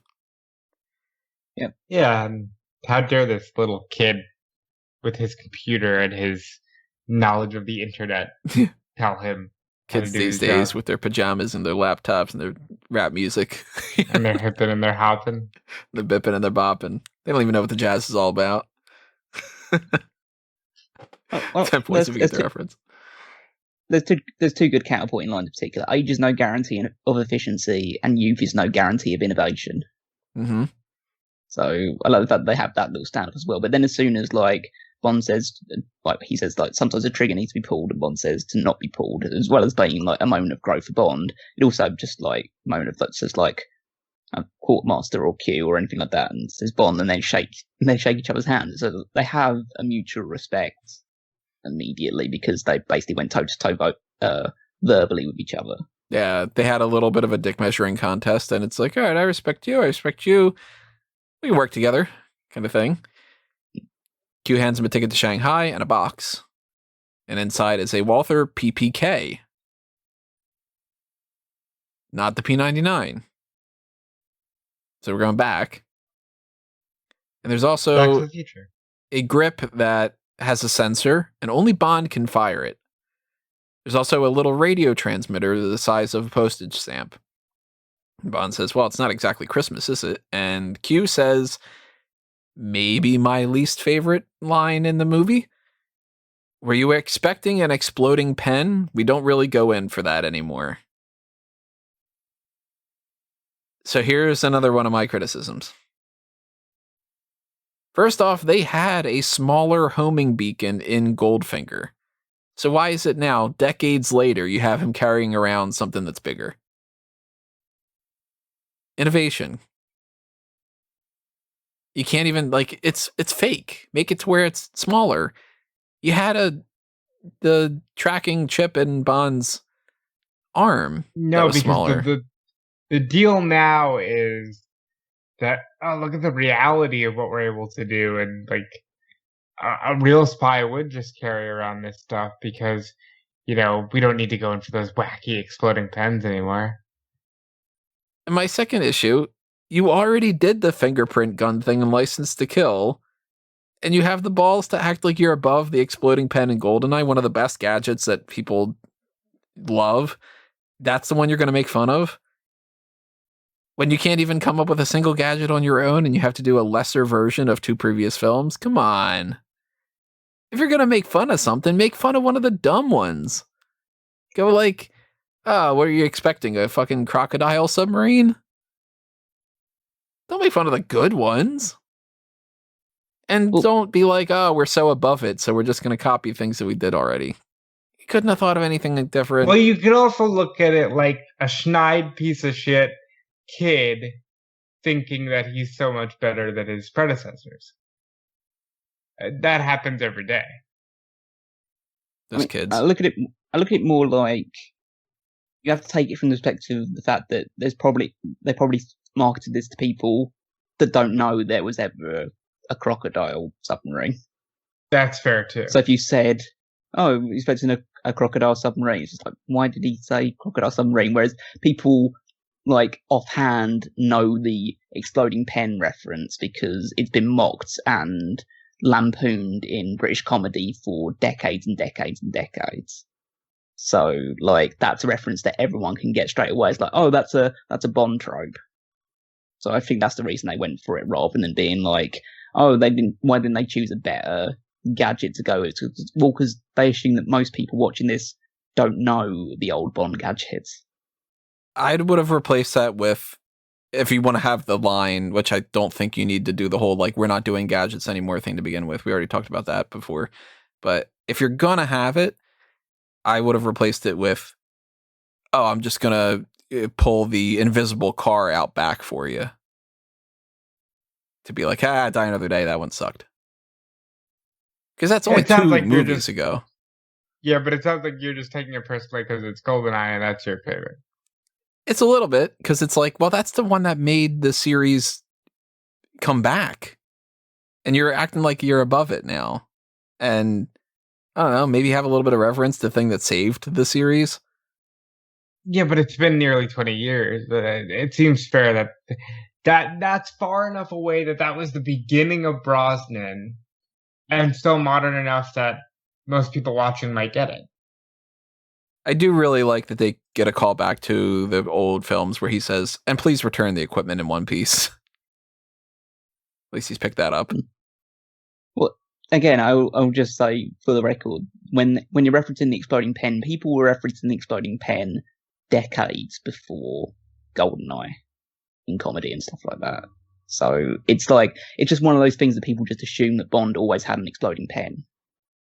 Is that why they ended up giving it to him in GoldenEye? Probably. Like, here's your exploding pen. Yeah, that probably was like a little reference thing, but it's just like one of those things, like I'm trying to think of other things, like I guess like this is a bit more like traditional spy thing, but using like invisible ink and stuff like that, or Yeah, but the exploding pen has always been, or like a laser pen or something to that effect. It's always been some sort of pen that can do something. It's always been like a trope of, that's what like a Bond style spy would have. I will say the Ghetto Blaster is undefeated. No knock on the Ghetto Blaster. Something for the Americans. So Shanghai gets a pretty boisterous introduction with the music and all. It's just sort of like, that's Shanghai kind of thing. Bond swims around a little bit, poses as a chauffeur. Why did I say it like that? Chauffeur at the airport. And I like that he's just kind of there checking out to try to see where Patrice is. Good track in the score for this part. I'm not a big fan of the score for this film. Because it's Thomas Newman. But Thomas Newman does great work in plenty of other films. But I wish that David Arnold had returned. I think that would have been better. And this is one of the few pieces of music in the film that I really, really like. While he's following Patrice, he watches him shoot the lobby guy, and he opts to grab the bottom side of the elevator. So we're going to test out his ability to do the pull-ups and everything, because you drop, you die. Which is cool, because it's like, well, we just saw that he can't really do that. Let's see if he can do it now where he needs to. Very well done. I have no idea how it works. I don't know how he gets, like, up. Once he's like, the elevator stops. I don't know how he does that, but they just, like, cut, You're not supposed to really care. Yeah, well, because that's not working in real life. Yeah. And then that leads to this cool set in this building where there's all this glass reflecting and this blue jellyfish light. I love the visuals in this. Yeah, just an abandoned office building with like loads of glass rooms that you'd assume would be filled if it was like, but I assume that part of the office has been either up for rent or something like that, and so it's just completely empty at this point in time. And so they picked that spot, and it's beautifully silhouetted by the like billboard lights and stuff like that outside of the just in the wider Shanghai cityscape.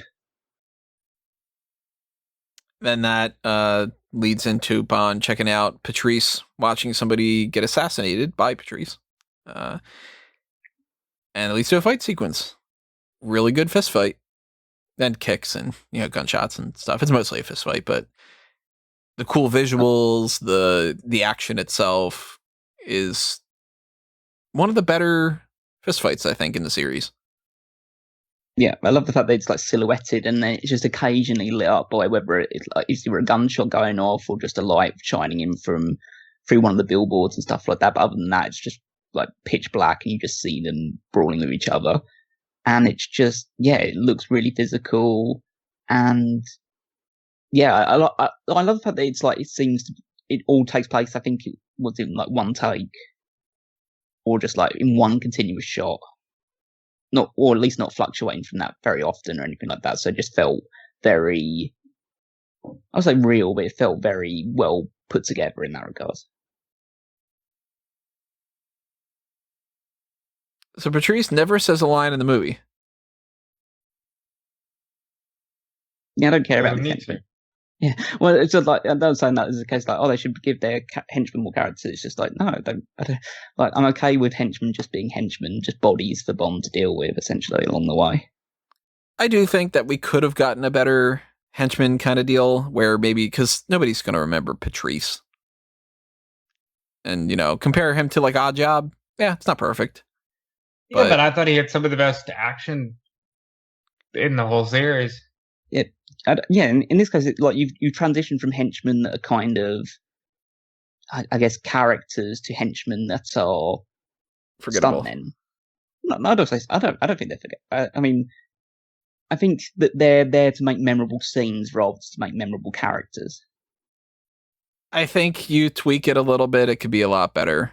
I'm not expecting Patrice to have, hamming it scene up with like, a bunch of dialogue and stuff, but to me, Patrice falls short of, we've had Boris, we've had Jaws and Oddjob and Mayday and like, great henchmen. He's nowhere near even the middle range for henchmen to me. But he has a great fist fight, and he doesn't tell Bond even, who's he working for, who has the list. He doesn't say anything. He just goes, when he's falling. And we get to see him falling, which is neat. I know they count him like that.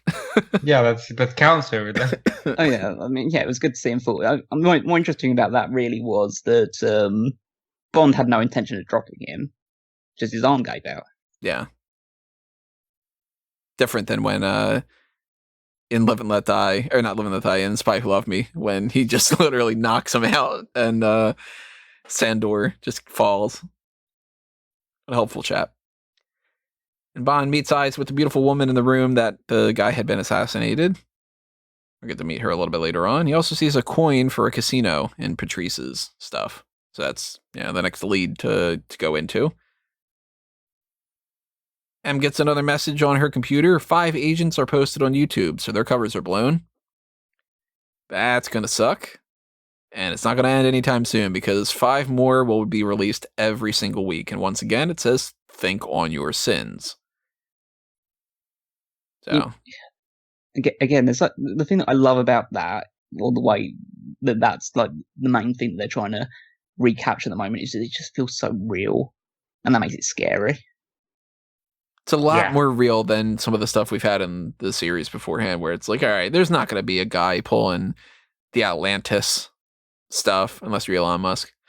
And then, a lot of the Blofeld stuff, like I've got a pen, I've got a poison in the shoe where you just stab somebody with it. Like nobody's really going around doing that stuff. This was all completely believable. Or the Gustav Graves. I've got this suit that I can electrify people with, and it also controls my satellite that can, it's just like, no, this guy's a hacker. And he's just like, yep, here goes 5. So Bond gets ready to shave with a straight razor, which I'm never going to do. He's joined by Eve. She says Q is afraid of flying, and Bond says, of course he is. It's just kind of like, I like that. And Eve decides to shave Bond. I like that she says that he's putting his life in her hands again. Because, of course, you can get nicked with that kind of thing. Straight razors are sharp as all hell. Look at what Mr. Blonde does. Very sexual tension type of scene. Yes. It's a good scene. Yeah. They shared some flirty banter, but in between that, they're also talking about Mallory as well, because Bond recognised the fact that she's there basically spying on Bond on behalf of Mallory. And like Mallory tries to tell him that like he's not as bad as Bond makes him out to be. And Bond basically recalls his entire history because that's what Bond does. That's one trope that's never gone away. Lepidoptery and everything. Lieutenant Colonel, he's been part of this. Still only makes coffee. Yeah. So. Dick. Here's a weird bit of trivia. She says that there's more to gallery than meets the eye, which is the tagline for the Transformers series. Funny enough, there's a character in the series named Skyfall. Huh. Kind of weird. Nice. Bond Transformers crossover coming before or after the Fast and the Furious? Jurassic Park. It's actually going to be all 4 combined. Bond is going to track a car, whatever the fuck they do in the Fast and Furious things. So he's going to have to team up with Dom, and they're going to track it over to one of the dinosaur Transformers. Yeah, and at the end of the day, Tony, it's about family. It's all about family. Anyway, this whole old dog, new tricks shaving thing, it's debated. Do they or do they not fuck? They fuck. They totally fuck. I left that scene thinking, oh, wow. Okay, they fucked. Because there's nothing that directly, like, he doesn't, ask for the stationery or something. Like, yes, because that is the direct way of knowing that there is sexual activity going on. There was the fireworks. the fireworks kind of imply that a little bit. And yeah. it's kind of like, it's up for debate. It's not a guarantee one way or the other. And that's why people have the debate. They go, oh, they clearly fucked. And other people are like, no, you're reading too much into it. They didn't fuck. They're not, whatever. I lean a little bit more towards that they did. Which is awesome. I would say, personally, for the reveal towards the end of the movie, to me, whether they did or didn't is irrelevant. I choose to believe they didn't. There's an argument for both. And do you choose to believe that because of the reveal at the end? Yep. Fair enough. Well, what's wrong with Bond fucking Blofeld? Imagine if that was the case. Blofeld got hot. Mr. Bond! We got a cool shot of Bond on the boat heading to the casino. Like that? Yep.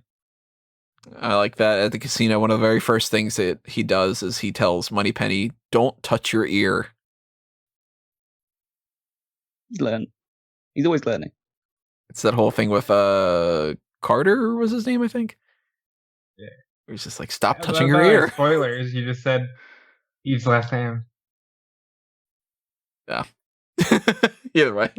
Way to go, Tony. If you haven't seen the movie, you're going to listen to this. I mean, what the hell?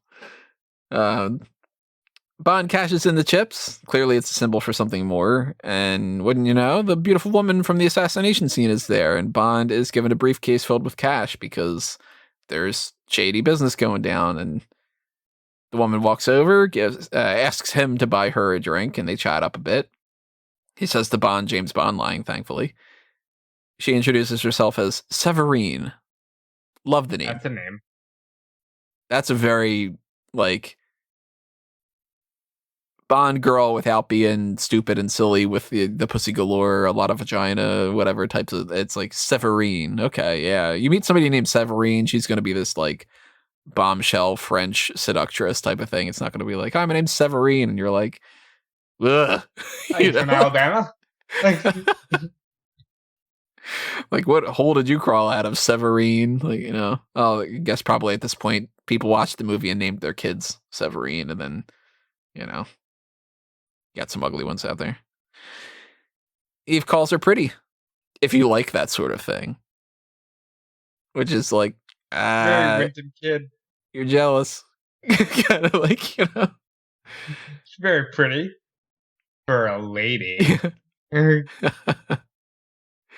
We see Bond served a shaken martini, and he just says, perfect. Because, haha, subvert the line kind of thing, which I don't mind all that much. It bugs me when they do it in a lot of different other ways and stuff, but sometimes it's just kind of fun. And he points out that she has a backless dress and a beretta strapped to her thigh. She knows he's carrying a Walther, so it's kind of like, all right, a little tit for tat sort of thing. Bond's got the tat, and he asks her to give the meeting with her employer, but she's scared, clearly. And he points out, you keep looking at your bodyguards. They're not protecting you. They're controlling you. Good little twist. Thumbs up. Yeah. It's interesting because obviously she comes across very, I don't want to say empowered, but she comes across as like very in control, very much the typical, okay, she's the femme fatale character in this movie. And then it just crumbles around her when Bond basically, I would say accuses her, but basically just reveals her entire story of the fact that she used to be a prostitute, and so it meant that like she was essentially, basically she's been put into this, she fell in love with who we'll find out later on and stuff like that, and then it led to a life that she wishes that she could get away from, but she's now under the thumb of these people and she can't get away from it, and she has to pretend to put on this act. It's great to see the act crumble too, because she goes from uber confident and like, you've got the Walther and you're this type of guy and this whatever, and once he's just kind of like, you're a product of the sex trade and this is whatever and you're whatever, then she just kind of goes, can you kill him?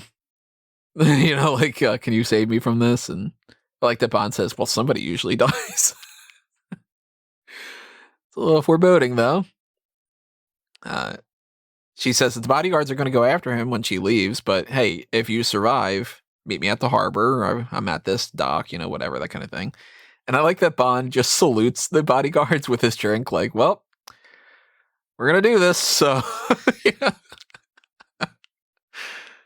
He's never subtle, is he, with that stuff? Yeah. Nah. Like, I know.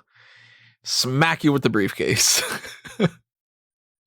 Fight on the bridge, smack each other around a little bit, and then fall into a Komodo dragon pit. Which is amazing. I think it's probably... would you think it was like a... considering what happens in the Komodo dragon pit, it was like a real... I guess creative decision to put the fat guy in it with him. All things considered, this is a pointless fight scene. I mean, they really don't need it. I guess you don't, but like you got his like she's been following around with his bodyguards, and she explained to him that the bodyguard's going to deal with him afterwards. So you get this. Again, it's not like I say like it's like pointless or anything like that, but at the end of the day, if she's been trapped by bodyguards and they explain the situation about why, then it's only natural that the bodyguard's going to try and beat him up afterwards. I wouldn't have minded. I mean, I like when movies have like as much of the content as they think that they want to need. But I wouldn't have minded necessarily a cut where after he salutes the guards, then we just cut away. And it's just sort of like, oh, I wonder what happened there. Because I don't really like the Komodo dragon thing. I think it's dumb. And Circle life. Since the fingerprint thing is just a factor in this, and I don't think it's really all that big of a deal, and we've already seen it in another movie with License to Kill, I don't think you need it to be able to do the fingerprint gun, which also didn't make any sense because they had to CGI Daniel Craig's hands. He had bought gloves, and he wore them in the scene, and only after they filmed it did they go, oh, wait a minute, if he has gloves on, how would it know that it's his hand? We have to CGI that, and we have to make it look like it's his hand. So his hands look weird in the scene. So it's flawed. The Komodo dragon looks dumb. I don't like it. I think you could kind of cut that if you needed to. Well, I think honestly this is one of those. It's not as nitpicky as the gun barrel is too pointy, but this seems pretty nitpicky.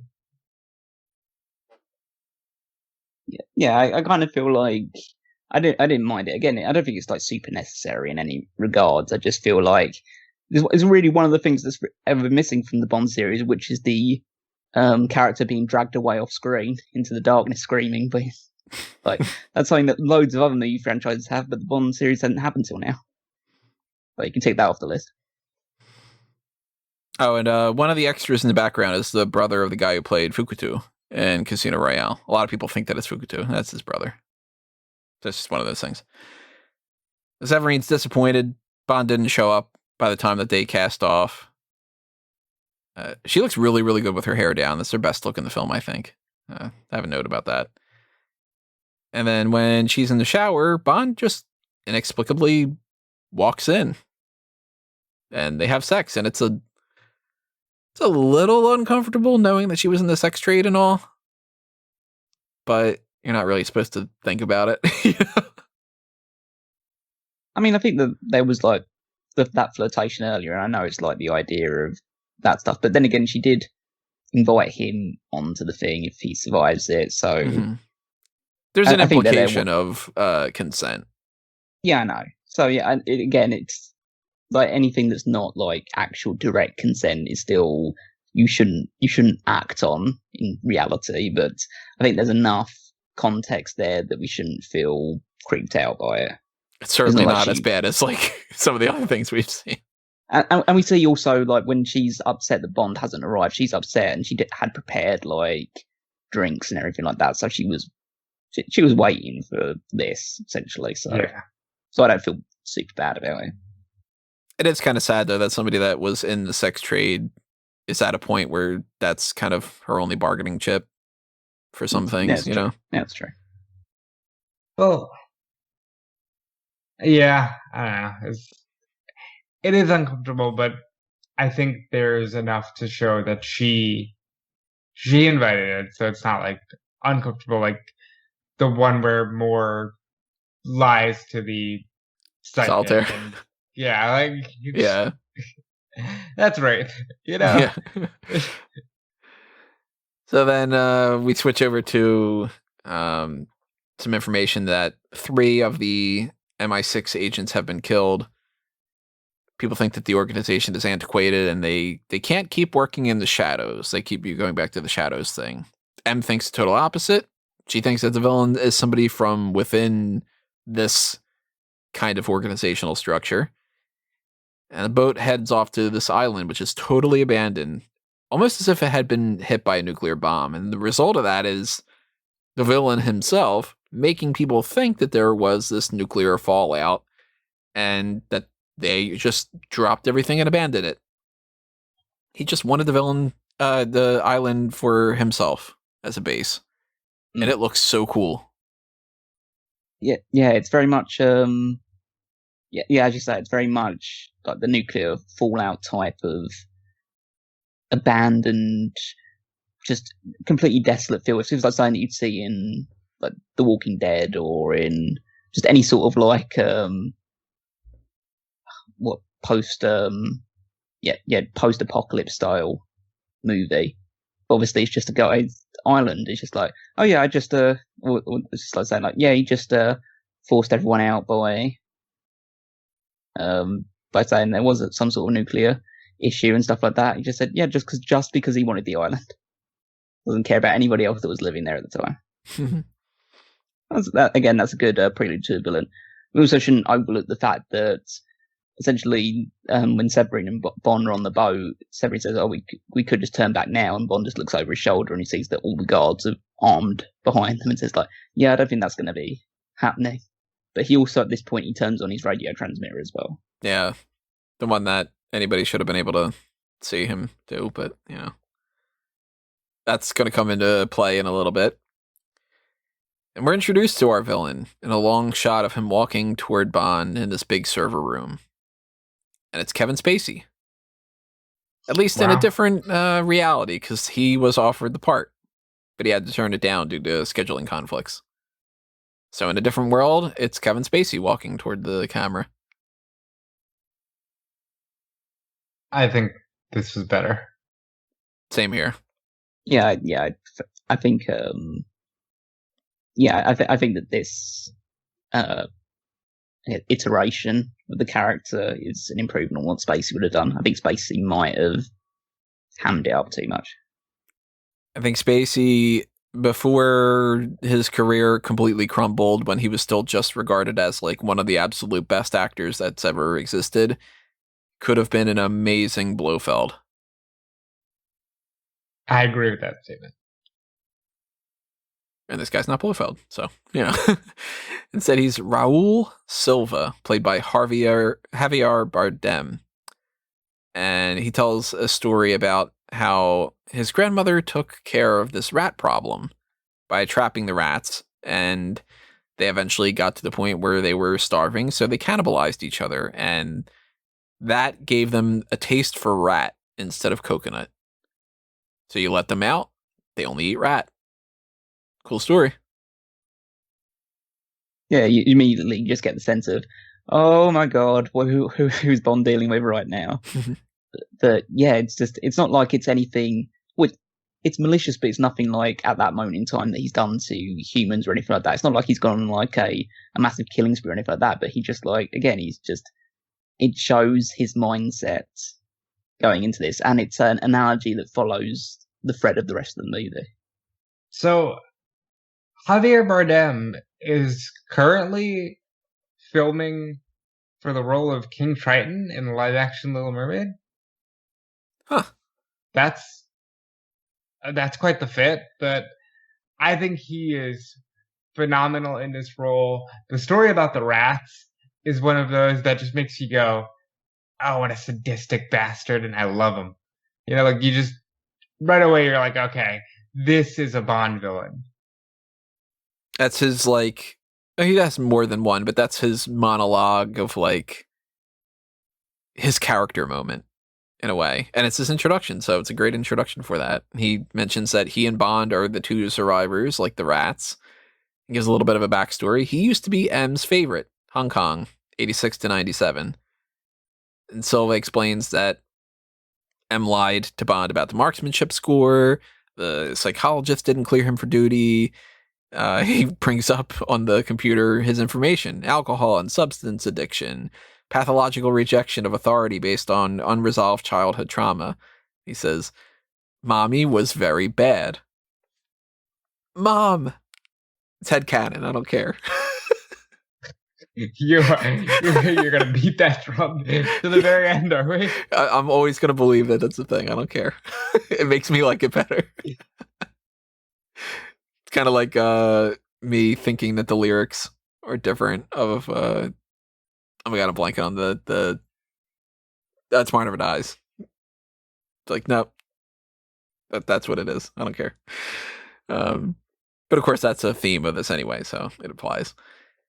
And Silva unbuttons Bond's shirt and starts checking out his gunshot scar and kind of starts hitting on Bond about it's supposed to be like an uneasiness of, like this homosexuality type of a thing. And he says, well, what's the regulation to cover this? First time for everything, sort of. And Bond says, what makes you think that this is my first time? And he just goes, oh, Mr. Bond, people went nuts for this. They're like, confirmation Bond is by, Yeah, this is the scene that launched 1,000 fan fiction. Oh yeah. People just go, as soon as I go home, I'm just starting to type up the first time that Bond got the shaft. That. They just went on crazy writing stories about Bond with Silva. Just who'd have thought that, like, okay, this movie is what made James Bond a gay icon. Start seeing like lists of like, well, look, if Bond fucked any of the guys in the series, who would he fuck? And so he got something with Felix, like that kind of Bond's clearly had a threesome at some point. Bond's would well, that would make a lot more sense as to why Della was just kissed him on the mouth. Well, that was the rules of the wedding, right? As she explains, it's customary for her to fuck Bond at a wedding. But yeah, people went crazy for this line. And of course, some people went crazy in other ways. They're just kind of like, Bond can't be gay. I don't want to. It's like, oh, he's not gay with this. Come on. They're not turning Bond into, that the next Bond girl is going to be the next Bond guy and it's going to somehow affect your life and whatever. Like, relax, Well, the writing is on the wall. But sometimes it's the idea that he has to do anything to complete a mission, so it probably had to be in his remit. He's had to seduce a guy before. Probably, yeah. And, he knows how to seduce people, so. Even still, even if there's no truth to it whatsoever, he's playing into the opposite of the hand of just like, you think that this is going to intimidate me? It's not. Say what you want about the magic penis, but it's not prejudiced in any way. Yeah. It takes all comers, and it comes on all takers. You beat me to it. As soon as you said it, I was going to jump on that.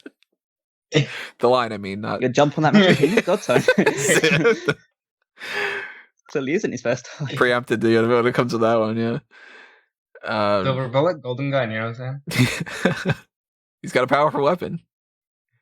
Does he charge $1 million a shot, though? I don't know. I can't imagine he's that pricey. Silva basically says, fuck MI6. They can do their own missions together, and that'd be fun, wouldn't it? You can topple a government. You can just do, whatever the hell you decide to, because that's all you need is some computers and stuff, and you don't have to listen to those bureaucrats and and all that shit. And Bond says, well, everybody needs a hobby, and his is resurrection. You only live twice, though, so, yeah. Silva takes Bond outside, and Severine is determined to be redundant, and she's going to be potentially eliminated.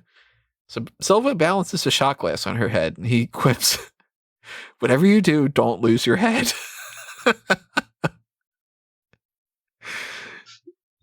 You really like sadistic people, Tony. It's, I can't be that type of guy, so I have to live vicariously. He tells Bond to shoot it off. Redeem your marksmanship scores. And Bond misses entirely. So Silva just goes ahead and shoots her and says, I win. What do you say about that? He wins because obviously he shoots her in the gut and then she leans forward and the scotch hits the floor. So she's like, I broke the glass, I win. Yeah. Wasted the scotch, killed the girl. Yeah, Bond says that's a waste of good scotch. Ouch. Yeah, but that's the Bond. That's the Bond line, though. He's like, he has to just put the shield back up. Yeah. Poor Severine, man. Yeah, I felt so sorry for her in this movie. And that's like one of the best traits you can get from like the sacrificial lamb Bond girl. Well, they certainly couldn't do that to Moneypenny. Who? You spoiled it already. Yeah, I know. Plus, everybody's already seen the movie. If you didn't, again, that's crazy. We'll just spoil that Moneypenny is actually Q. It turns out that Bond has backup. Conveniently pops up just, the perfect timing for the scene. But of course, it's a movie, so, like, I forget I'm not on camera right now. I just did the pretend jerk off in the air motion. Like, shut up, it's a movie, Silver's captured, and that's it. Nope, one of my favorite lines in the whole movie. Latest thing from Q Barrage, a radio. Just like, yeah, we got you with a radio, you bitch.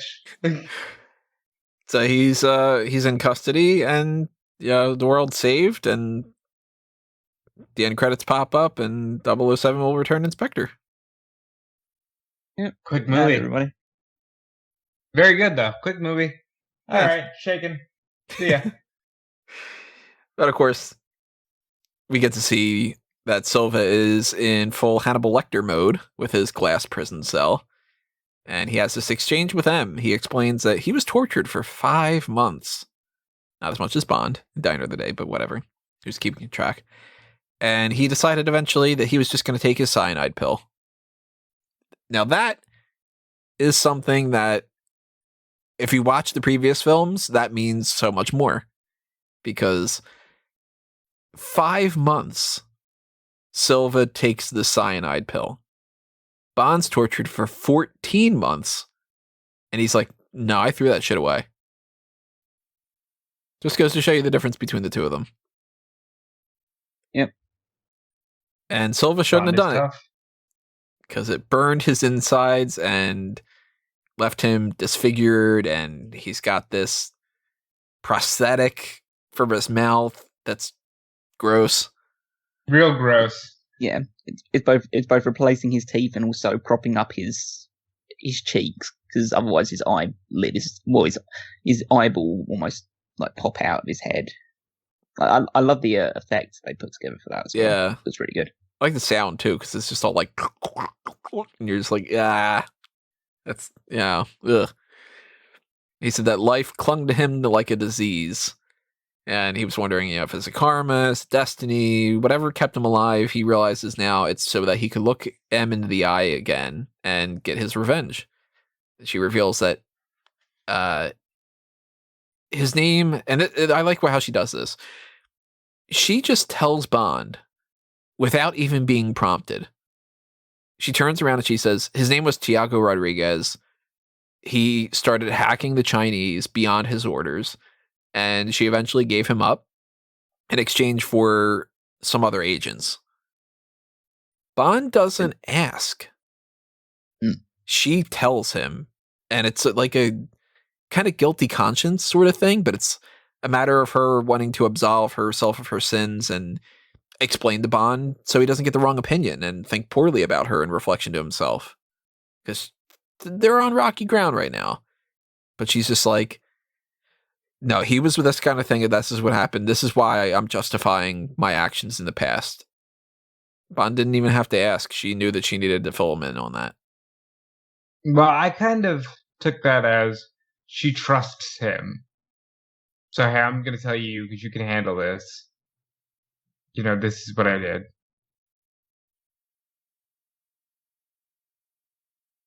That's just the way I took it.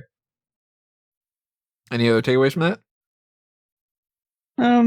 I wouldn't say it's any interpretation that's any different from yours. I'd say. I feel that's probably the way it would go down. It's just to me, it's just he's trying to both clear her conscience about this entire thing.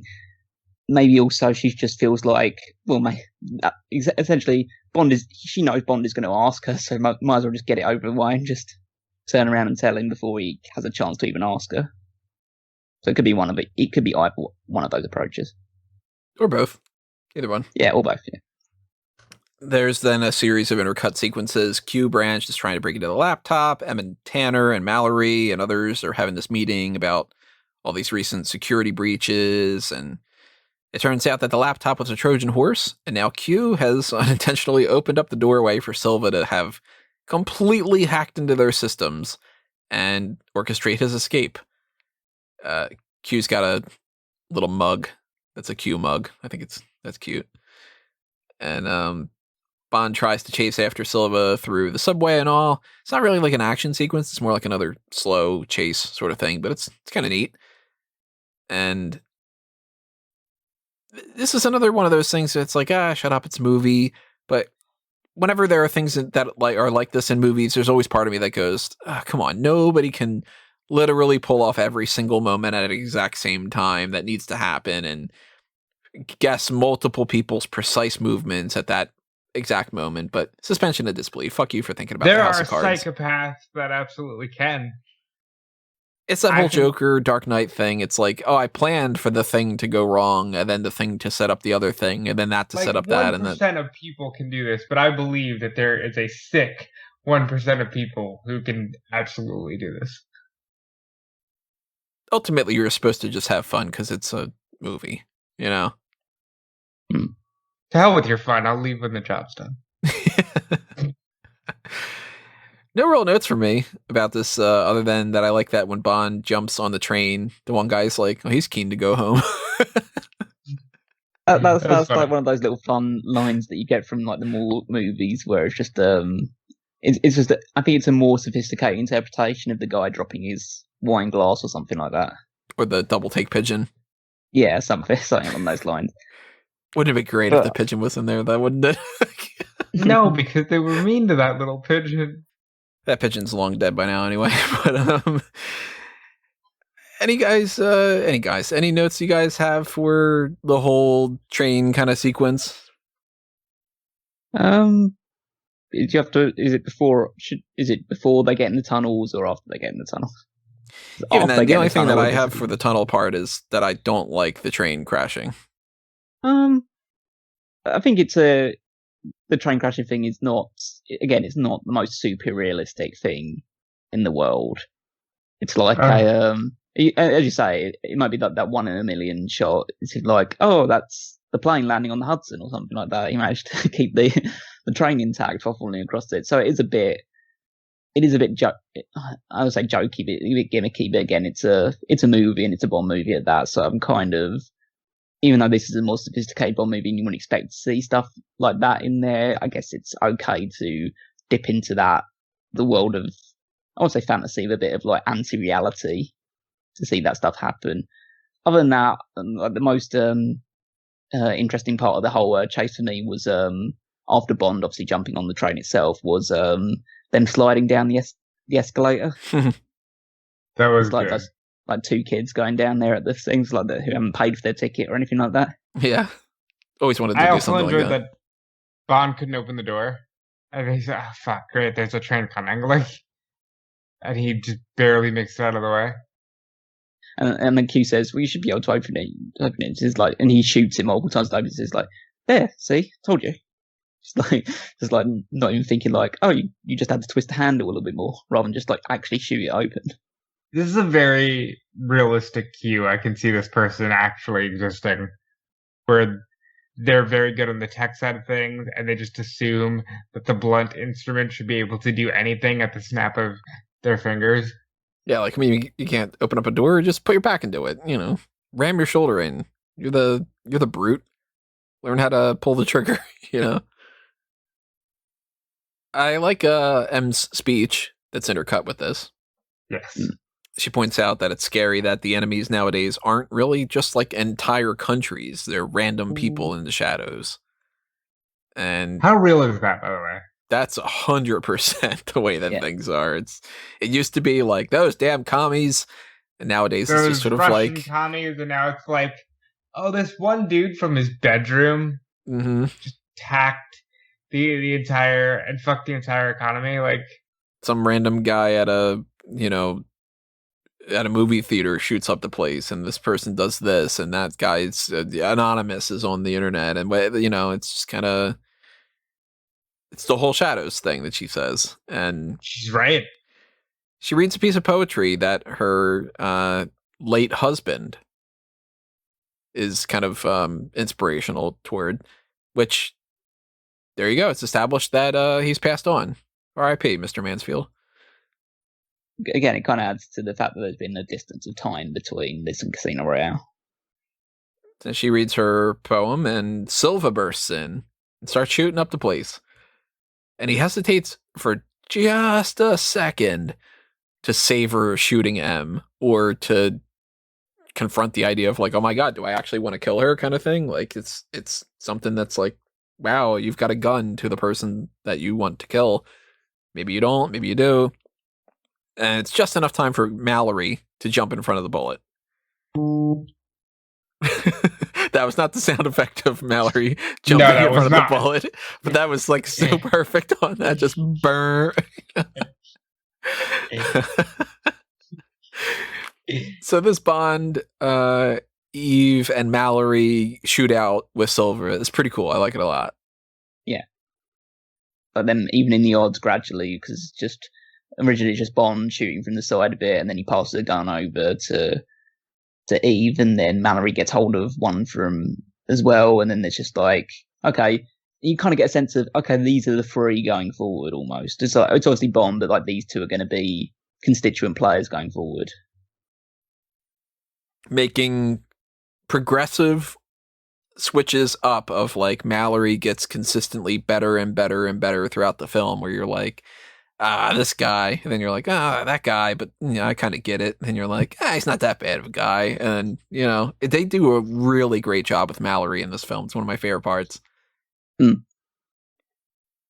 Bond's able to get M out of there. They drive off, and his plan is to take her away and basically stop other people from getting in the mix, because this is a personal feud. She could be the bait. Yeah, so like using her to draw out as bait, and like basically that's an interesting take because Emma's used. I guess the perspective is that Emma's used other agents as bait in the past as well. It's like, oh, now she's in that position, and she seems to just take it in her stride as she typically does. And then Bond asks Q to make them like to disappear off the grid entirely, and then leave a trail of breadcrumbs that only Silva could decipher, because Silva is obviously a master hacker, but they obviously don't want anyone else potentially finding them while they're out there as well. And one of their next things that they need to do is they need to switch to a different car, because all these cars have tracking systems and stuff in them. So where do they go? The storage unit with Bond's stuff. And his personal Aston Martin DB5, which gets the distinction of the Bond theme for its introduction. I like it. I like that Bond also teases that he is going to flip the ejector seat. Yeah, when she's complaining about the ride. Yeah. And I'm just like, go ahead, do it. I don't care. You're not going to eject me. They know each other too well. Yeah. Again, they have such good chemistry with each other. Which again calls back that idea of like, well, are we trying to imply that Goldfinger happened to this Bond? Because he's got the car. It's the ejector seat. Yeah, again, maybe it's a little bit of over-the-top fan service in that regards, but it is just like, to me, it's just a little nod, because I wouldn't be surprised if Bond had just like a DB5, because it's a beautiful car anyway. The fact that it has an ejector seat probably just is and obviously... Don't all of these cars come with ejector seats? No, but I guess... No, not a DB5, not a standard DB5 or anything like that, but... It's optional, like seat warmers. Yeah, Maybe it's something that like either he had commissioned from Q Branch earlier and stuff like that, and that's like the argument behind it. But realistically, it's just a bit of fan service. Yeah, it's have your cake and eat it too. It's for a franchise that is at this time and still kind of saying we're all past that kind of stuff, and we're not doing it the way that we used to. They go, but remember all the great stuff that we used to do, and people go, it's the car. It's a fun little moment. I like that Q, Tanner, and Mallory all in it together for the breadcrumbs thing, and it's another one of those just like, this guy's all right for Mallory. Like, he's willing to bend things a little bit too and add another point towards the Mallory score. Mm-hmm. Where are Bond and M heading? Scotland. What's in Scotland? Skyfall. What's Skyfall? Done. All right, yeah. That's his childhood home. Let me tell you, I love this.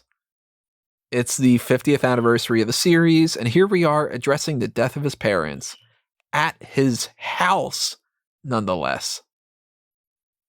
Imagine if it's taken 50 years to explain the death of Batman's parents. Right, yeah. Rather than that being the basis for every single Batman movie ever made.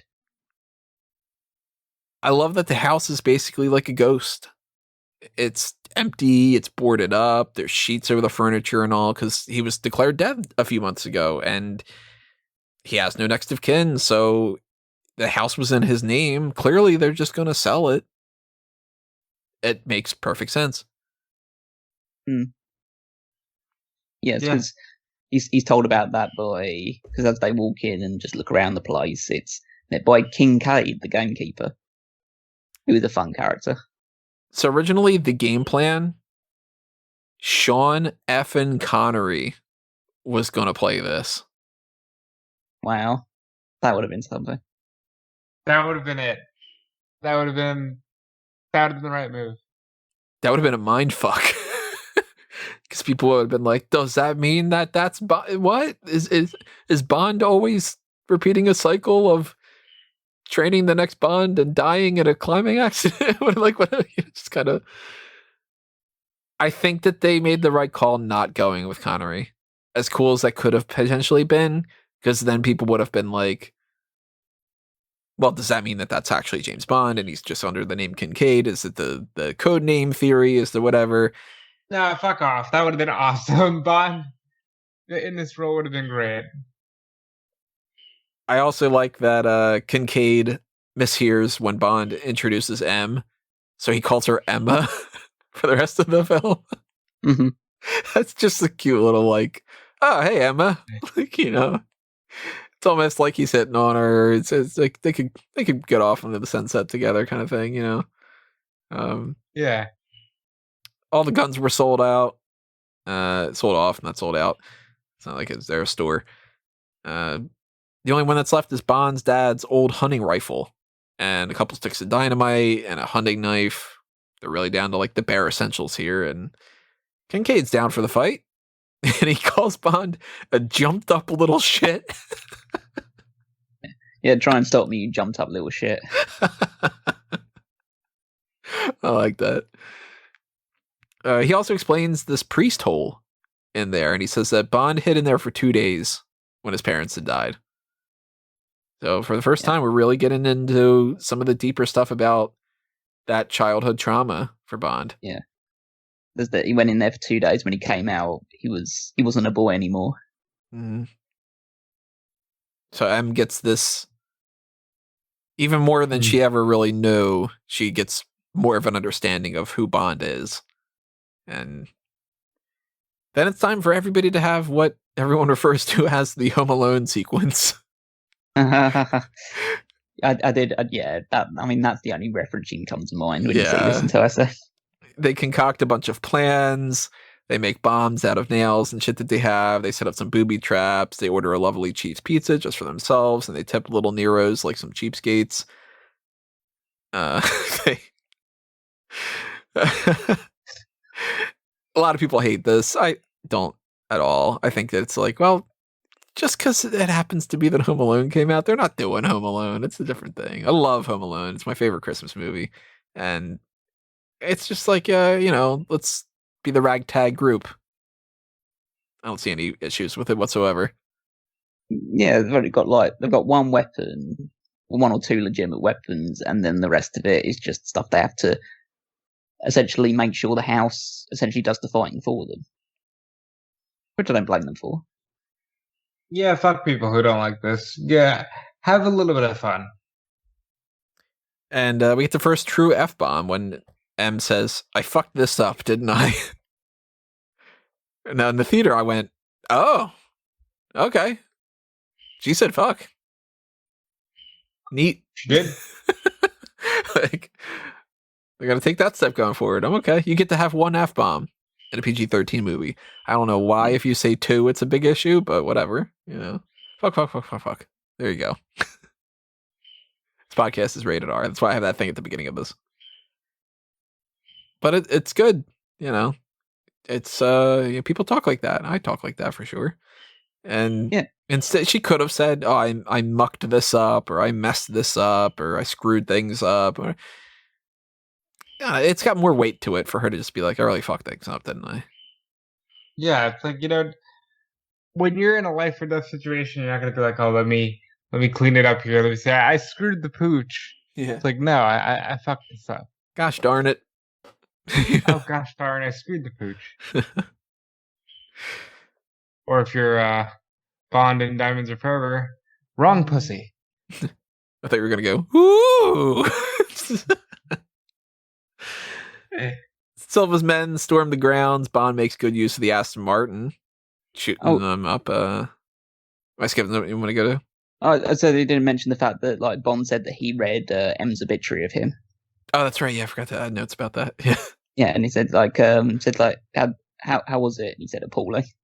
And then she just replies, "Yeah, I knew you'd hate it." And I forget the line now that she says like the one part or something. He's like, "Well, that part's not so bad." I'm trying to remember. I don't think I wrote the line down itself. But it said something that he was a bastion of British. It was either heroism or something. Yeah. Or fortitude or something like that. Some kind of. I love that bit. Some compliment like that. It's just like that part's cool. Yeah, that was fine. Good little back and forth there. And the action sequence kicks off. Kincade shoots some people. M sets off some nail bombs. Eventually, M ends up taking a bullet. She acts like she's not been shot, and she just makes fun of how she's never been a good shot. She's not really hitting a whole lot of people with her gunshot stuff. But Silva shows up with some bravado, playing music in that helicopter and lighting up the place, huh? Always got to make an entrance. Yeah. And then it starts shooting up the sides of the house all across it as well. It's just, that's a lot of, I kind of like that. There was some really good just angles of it going all around the building, and Bond just trying to avoid it and taking a few pot shots at it. Just trying to keep it distracted while M and Kincade go through the priest hole. So I have a note here that the downdraft of the helicopter was powerful enough that it blew out the false teeth from Javier Bardem's mouth. That's gotta suck. Just like, what? That's not the scene where I pop my mouth out. Mm-hmm. Eventually, Bond blows up the house. He takes out the helicopter and escapes the same way that M and Kincade did, through the priest hole and throughout to get to the chapel, kind of thing. Yeah, just the iconic line. I always hated this place before going out as well. Just making sure it just destroys his childhood home using a couple of propane barrels and some dynamite that he'd taken out of the shed. There goes Bond's childhood up in flames. Getting rid of those demons, man. Can you imagine? Just like, fuck yeah. Literally burning your demons to the ground. Silva eventually spots a flashlight that Kincade's using and then heads out there. And we're not going to mention the fact that the explosion of the building sends rubble into the helicopter. And so essentially what actually happens to the building is the part explodes. The main thing that destroys it is the fucking helicopter just goes straight through the middle of it. As it does, Yeah, of course, yeah. It's not one of those cars from the previous parts of the films where they would have, a stiff breeze would have blown it up. Mm. Now, for my money, I don't think you really need the sequence with the water. I think it kind of slows things down a little bit. Like, if they needed to, they could have cut that out a little bit too. But there's a whole thing with Bond on top of this frozen sheet of ice, and Silva has him at gunpoint. Little ding for that in the notes. And Bond shoots his way through the ice and eventually has to get his way back up by using the flare. It's a way to stall, but I think you could kind of get away with it just being that, like, Silva gets a head start. I don't think it's necessary. It was quite a violent brawl under the wall with the other henchman that goes in with him. But because eventually he manages to choke him out and go out of there, and he shoots a flare out of the thing to, I guess, find either crate or find an opening. I think it's to find they can it. swim back up to. I think it's to find it, because you could see that, like, when it lights up, you can see that, like, there's partially kind of like open. So it's like, okay, that's where it is. Mm-hmm. But Silva makes it to the chapel and looks at the tombstones of Bond's parents, Andrew Bond and Monique Delacroix Bond. No code name for anybody. It's not a code name. Bond. Drew Bond. Yeah. It doesn't work. It doesn't work the same. Never thought that I'd be watching a Bond film heading into Skyfall, because I didn't know that Skyfall was going to be, his childhood home and all that other kind of stuff. And I'm like, oh, wow, we've got his parents' tombstones in this movie. That's pretty fucking rad, Yeah. But again, it's the 50th anniversary. You're going to do something like that. So hats off to them for actually going through with some kind of stuff.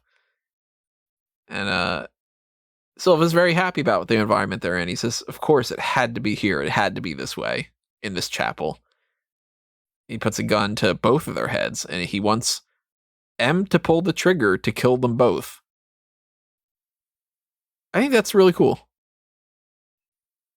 Yeah, because obviously his life is a lot of suffering due to, like, obviously having to take the cyanide pill and that not killing him, and instead just basically destroying his insides. And even though he's had a lot of fun doing all the stuff, his whole life's purpose has been to get his vengeance on M, but he still has that, I guess, affection towards her, so he thinks that the only right way to end all of this is that they both take each other out of this existence.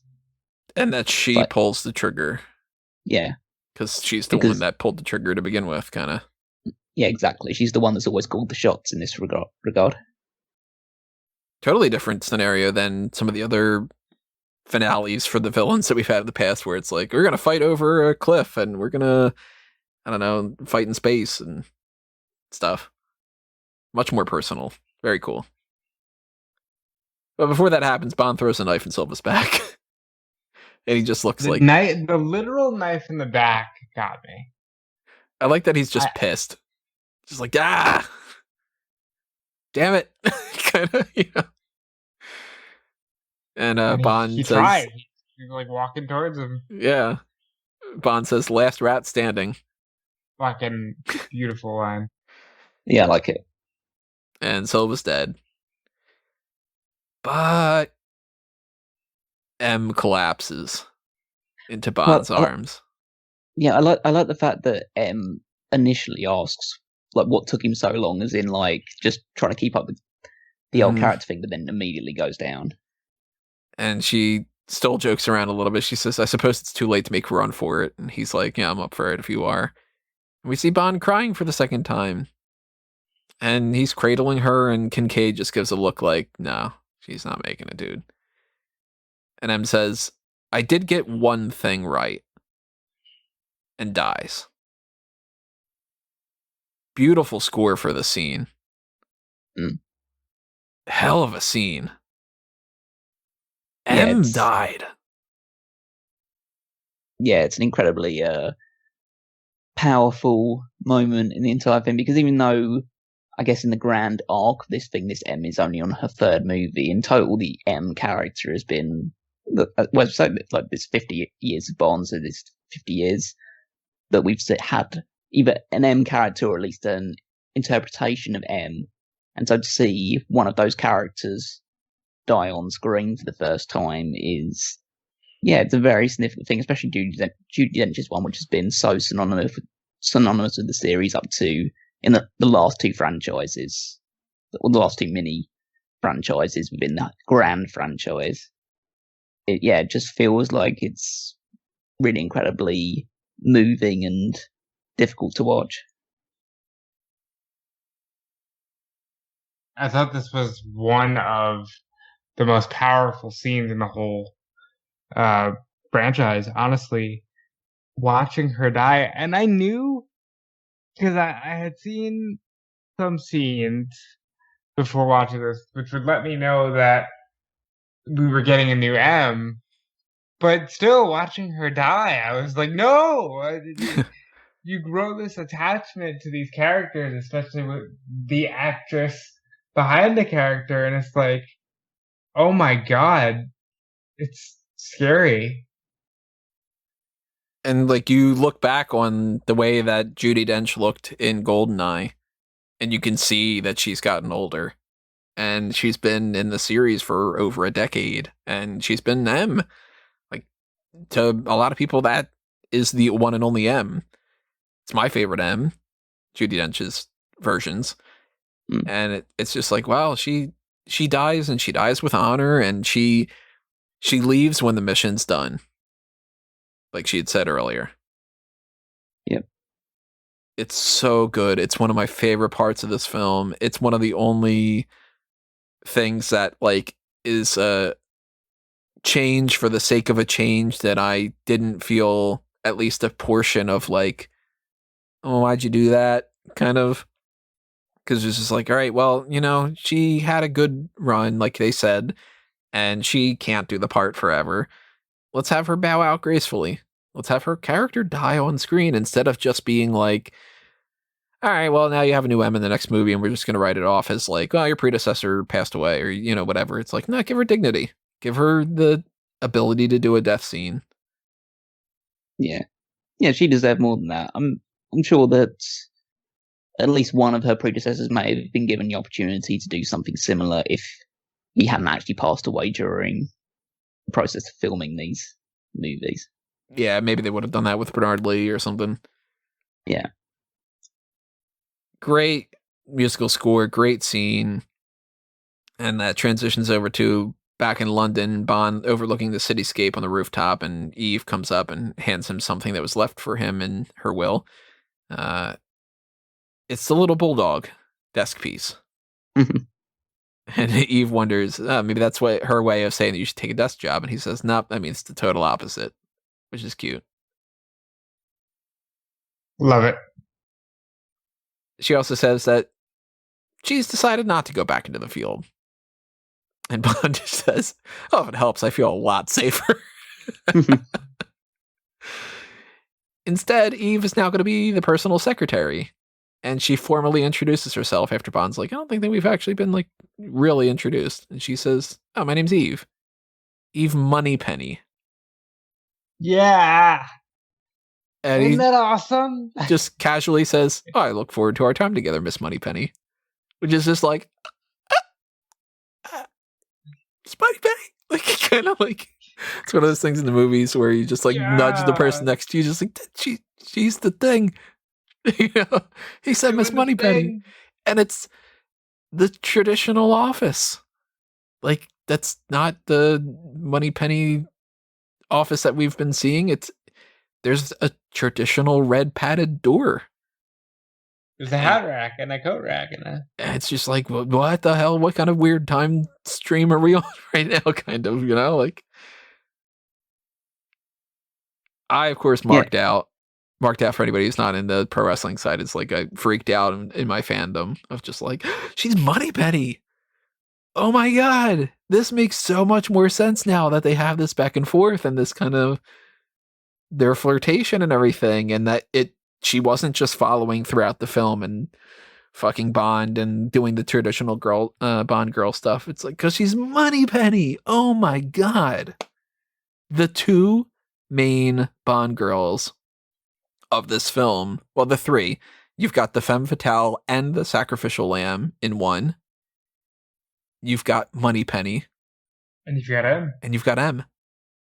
How fucking crazy is that? That's one of the reasons why I'm willing to bet that Callum put this number one, because M, Moneypenny, and Bond all play so well here, and they're such main characters. And that's what this franchise is.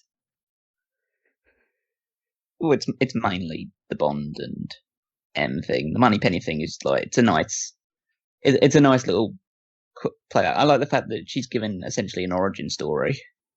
This before she gets behind the desk, and yeah, you can obviously tell the banter between two of those ones. And that's the reason why I don't think that they would have slept together in the first place. Because otherwise, it defeats the whole purpose of it going forward. I feel like really you need to have that sort of mystery surrounding it to make it worthwhile. And then, yeah, so I feel like this movie does a lot to both remain in the new age of Bond and the new approach that they're taking to a lot of these movies, while also peppering in a lot of the old school stuff, like the return of Q, the introduction of Moneypenny, the involvement of M, and then a transition into a new M, this new office, which is an old school version, a revamped version of the original office we saw in the very first Bond movie. How fucking trippy is that? Yeah, it's like what's old is new in the Bond franchise, which I guess is kind of like the tagline of the entire thing as well, because of Bond being the old guy but still managing to get the job done. And it's like Bond's the old guy, and we're just now starting kind of where we were in Dr. No. Maybe this happens, and then it's like, okay, then. Well, I wouldn't start with Dr. No because that seems like a weird place to start, but it's something along those lines. Like you just do that, and then you transition to one of the other movies where they were always meeting up in this office location. And in that traditional red padded door, Tanner pops out. You get the classic office back for M, and who is the new M? Gareth Mallory. Mallory does start with M, which is cool. It's like, okay, that's why you named him Mallory then. And he's earned his way into being M at that point. And he's gotten good favor with the audience. He's got a really well rapport with Bond where they can maybe not get along as well, but they can trust each other and they can respect each other. And it's that kind of like the same as like Sir Miles kind of M. He just says like, oh, hey, you ready to get back to work? Bond says, with pleasure, M. With pleasure. I don't like the end line.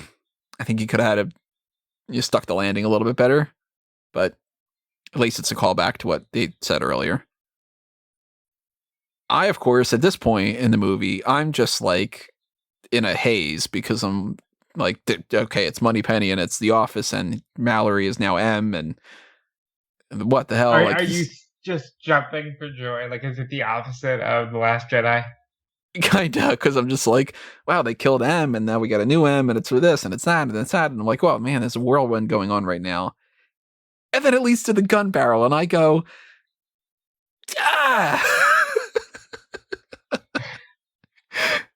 and now he's James Bond.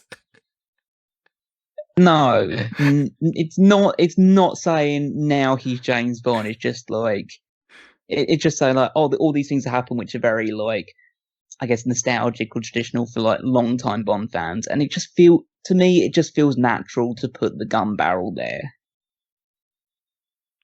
I don't like that.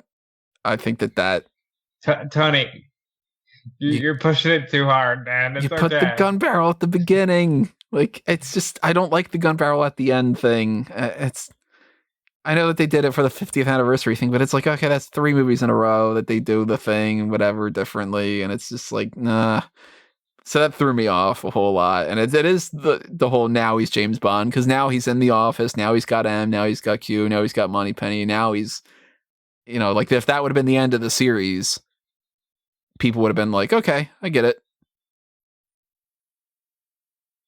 Of course it's not. We have, 2 more movies to talk about, but still. At least, hopefully more. But I don't agree with your thought of what's going to happen in No Time to Die.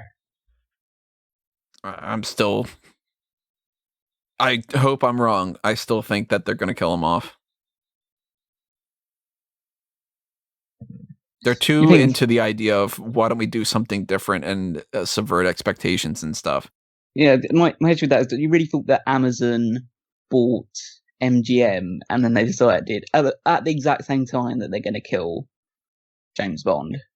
I don't think that Amazon had a factor in with that. I think that the series that they're going to try to do is that they're going to try to spin it off with Naomi going forward and just be like, she's the new 007 and whatever, and let's retire the James Bond character, and it's going to blow up in their face, and then they're going to go in 10 years or something, they're going to be like, now Bond's back, like we're going to do a Bond and thing now again. He's James Bond. And now he's Bond, and Wait, it means either way then they're not essentially killing off James Bond then.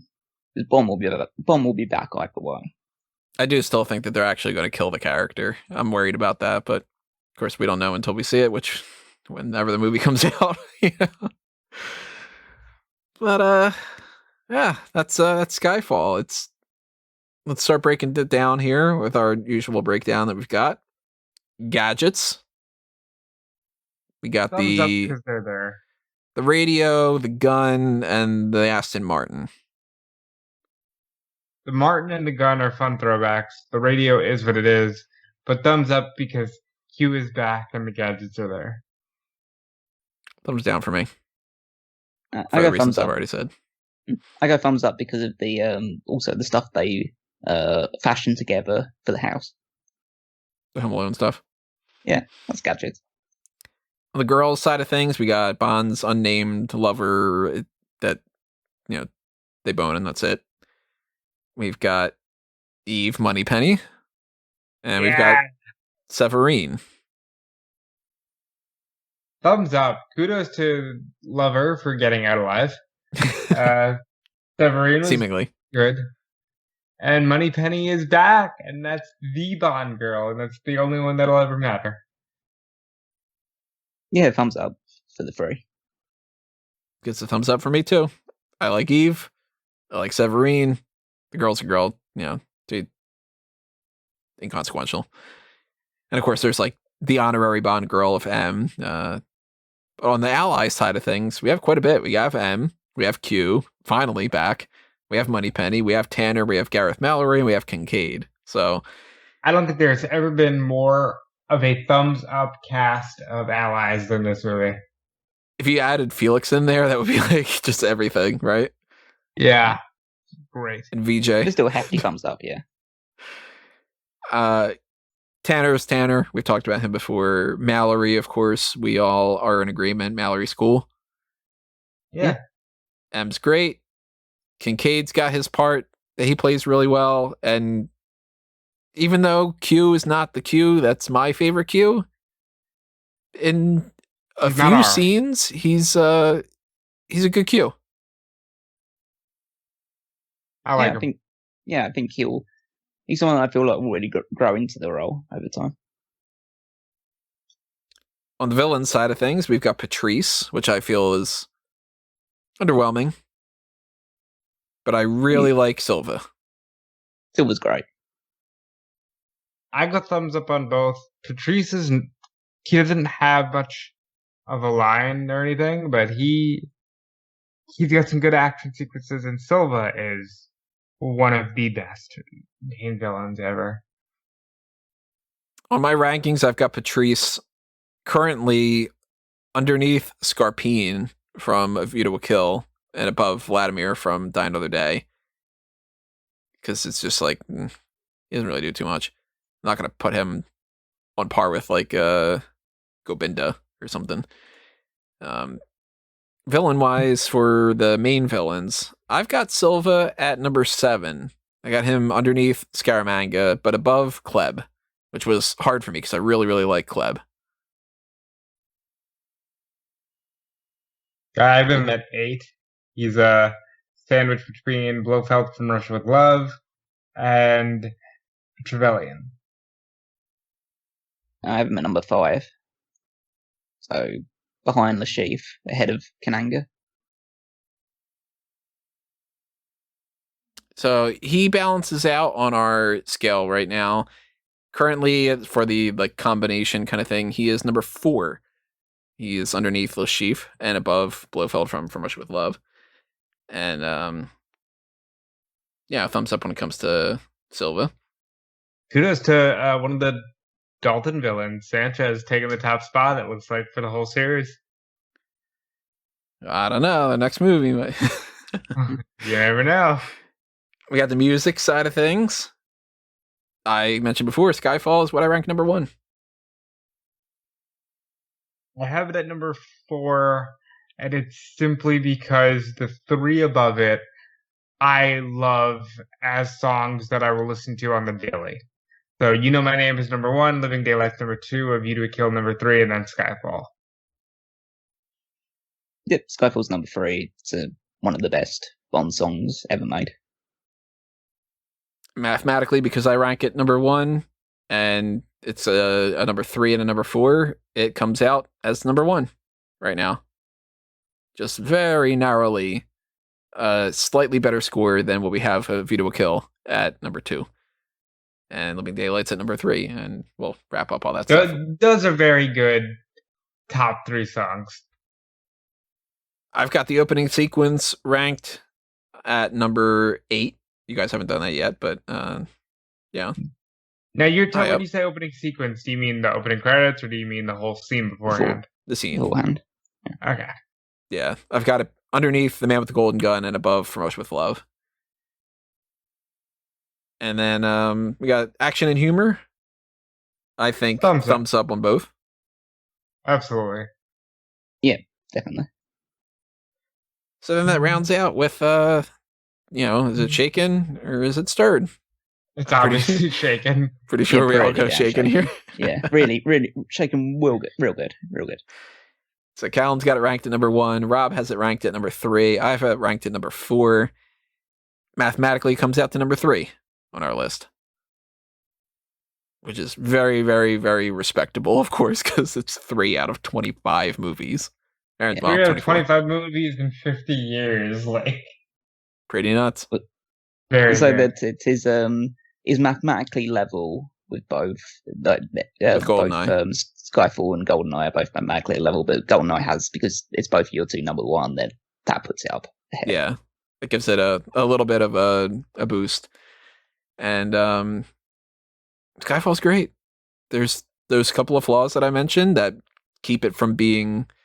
If they change those things, I bump it up 1 notch, and then it ends up being our number 1 rank, probably. Actually, no, Casino Royale would still be number 1, but it would end up being number 2. Really good. I would love to say it's great to end the Review to a Kill on a great note, but then we have to get into the next film. There's at least 1 more of these. I'm still shocked that we only have 1 more of these. Yeah, so any other last thoughts about Skyfall? R.I.P. Judi Dench's M. One of the best characters in the entire franchise. Yeah, I think that this might be the peak for, at least in my interpretation, it was the peak for Craig's run, but we'll see what, again, not knowing what No Time to Die has in store. So for now, this is it was the peak for me. Great way to nearly end. Alrighty, well, drop your comments below. Tell us your thoughts on Skyfall. Give us your breakdown of the film and all the other kind of stuff that you want to take part in. We are pretty much done at this point. We do have 1 more left. Of course, we'll carry things on in some other fashions for some other things going forward. But if you want to make sure that we continue a Refutable Kill in some other kind of fashion or whatever, consider donating to the Patreon. Let us know in the comments below, hit the like button, do all the same stuff I mentioned at the beginning of this, and kind of stay tuned, because even though we still have only one film left, we do still have one film left to talk about, and potentially some other things too. So thank you for listening, everybody. Follow us through all of our different methods. I am at Tony Mango. Of course, you should be following Fanboys Anonymous and Smart Out Moment. You should be following these guys on their social media accounts, like Callum over there at Wigmeister14, Rob over there at Dude Felice. Yep, They've got and pro wrestling stuff, so if you're into that, Yeah. check out the pro wrestling stuff that they've got going on as well. Yeah, just check out Fightful.com and check out WrestleZone.com, and I thank you for your support. Yeah, just mainly on the Smart Cat Moment side for me. So check out Power Rankings and all the other weekly articles. And yeah, if you want to check out some retro wrestling stuff, then there's both 2001 A Wrestling Odyssey and the Paul Heyman SmackDown podcast over on the Smart Cat Moment archives.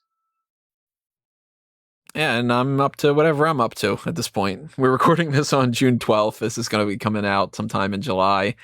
Hopefully we've been having a good couple of weeks in the meantime. Hopefully you guys are staying safe and having some fun. And we got some good news coming up with whatever the next stuff is happening with this franchise. But we do know at least what the next one is for this next episode, because James Bond and the Review to a Kill podcast will return with Spectre.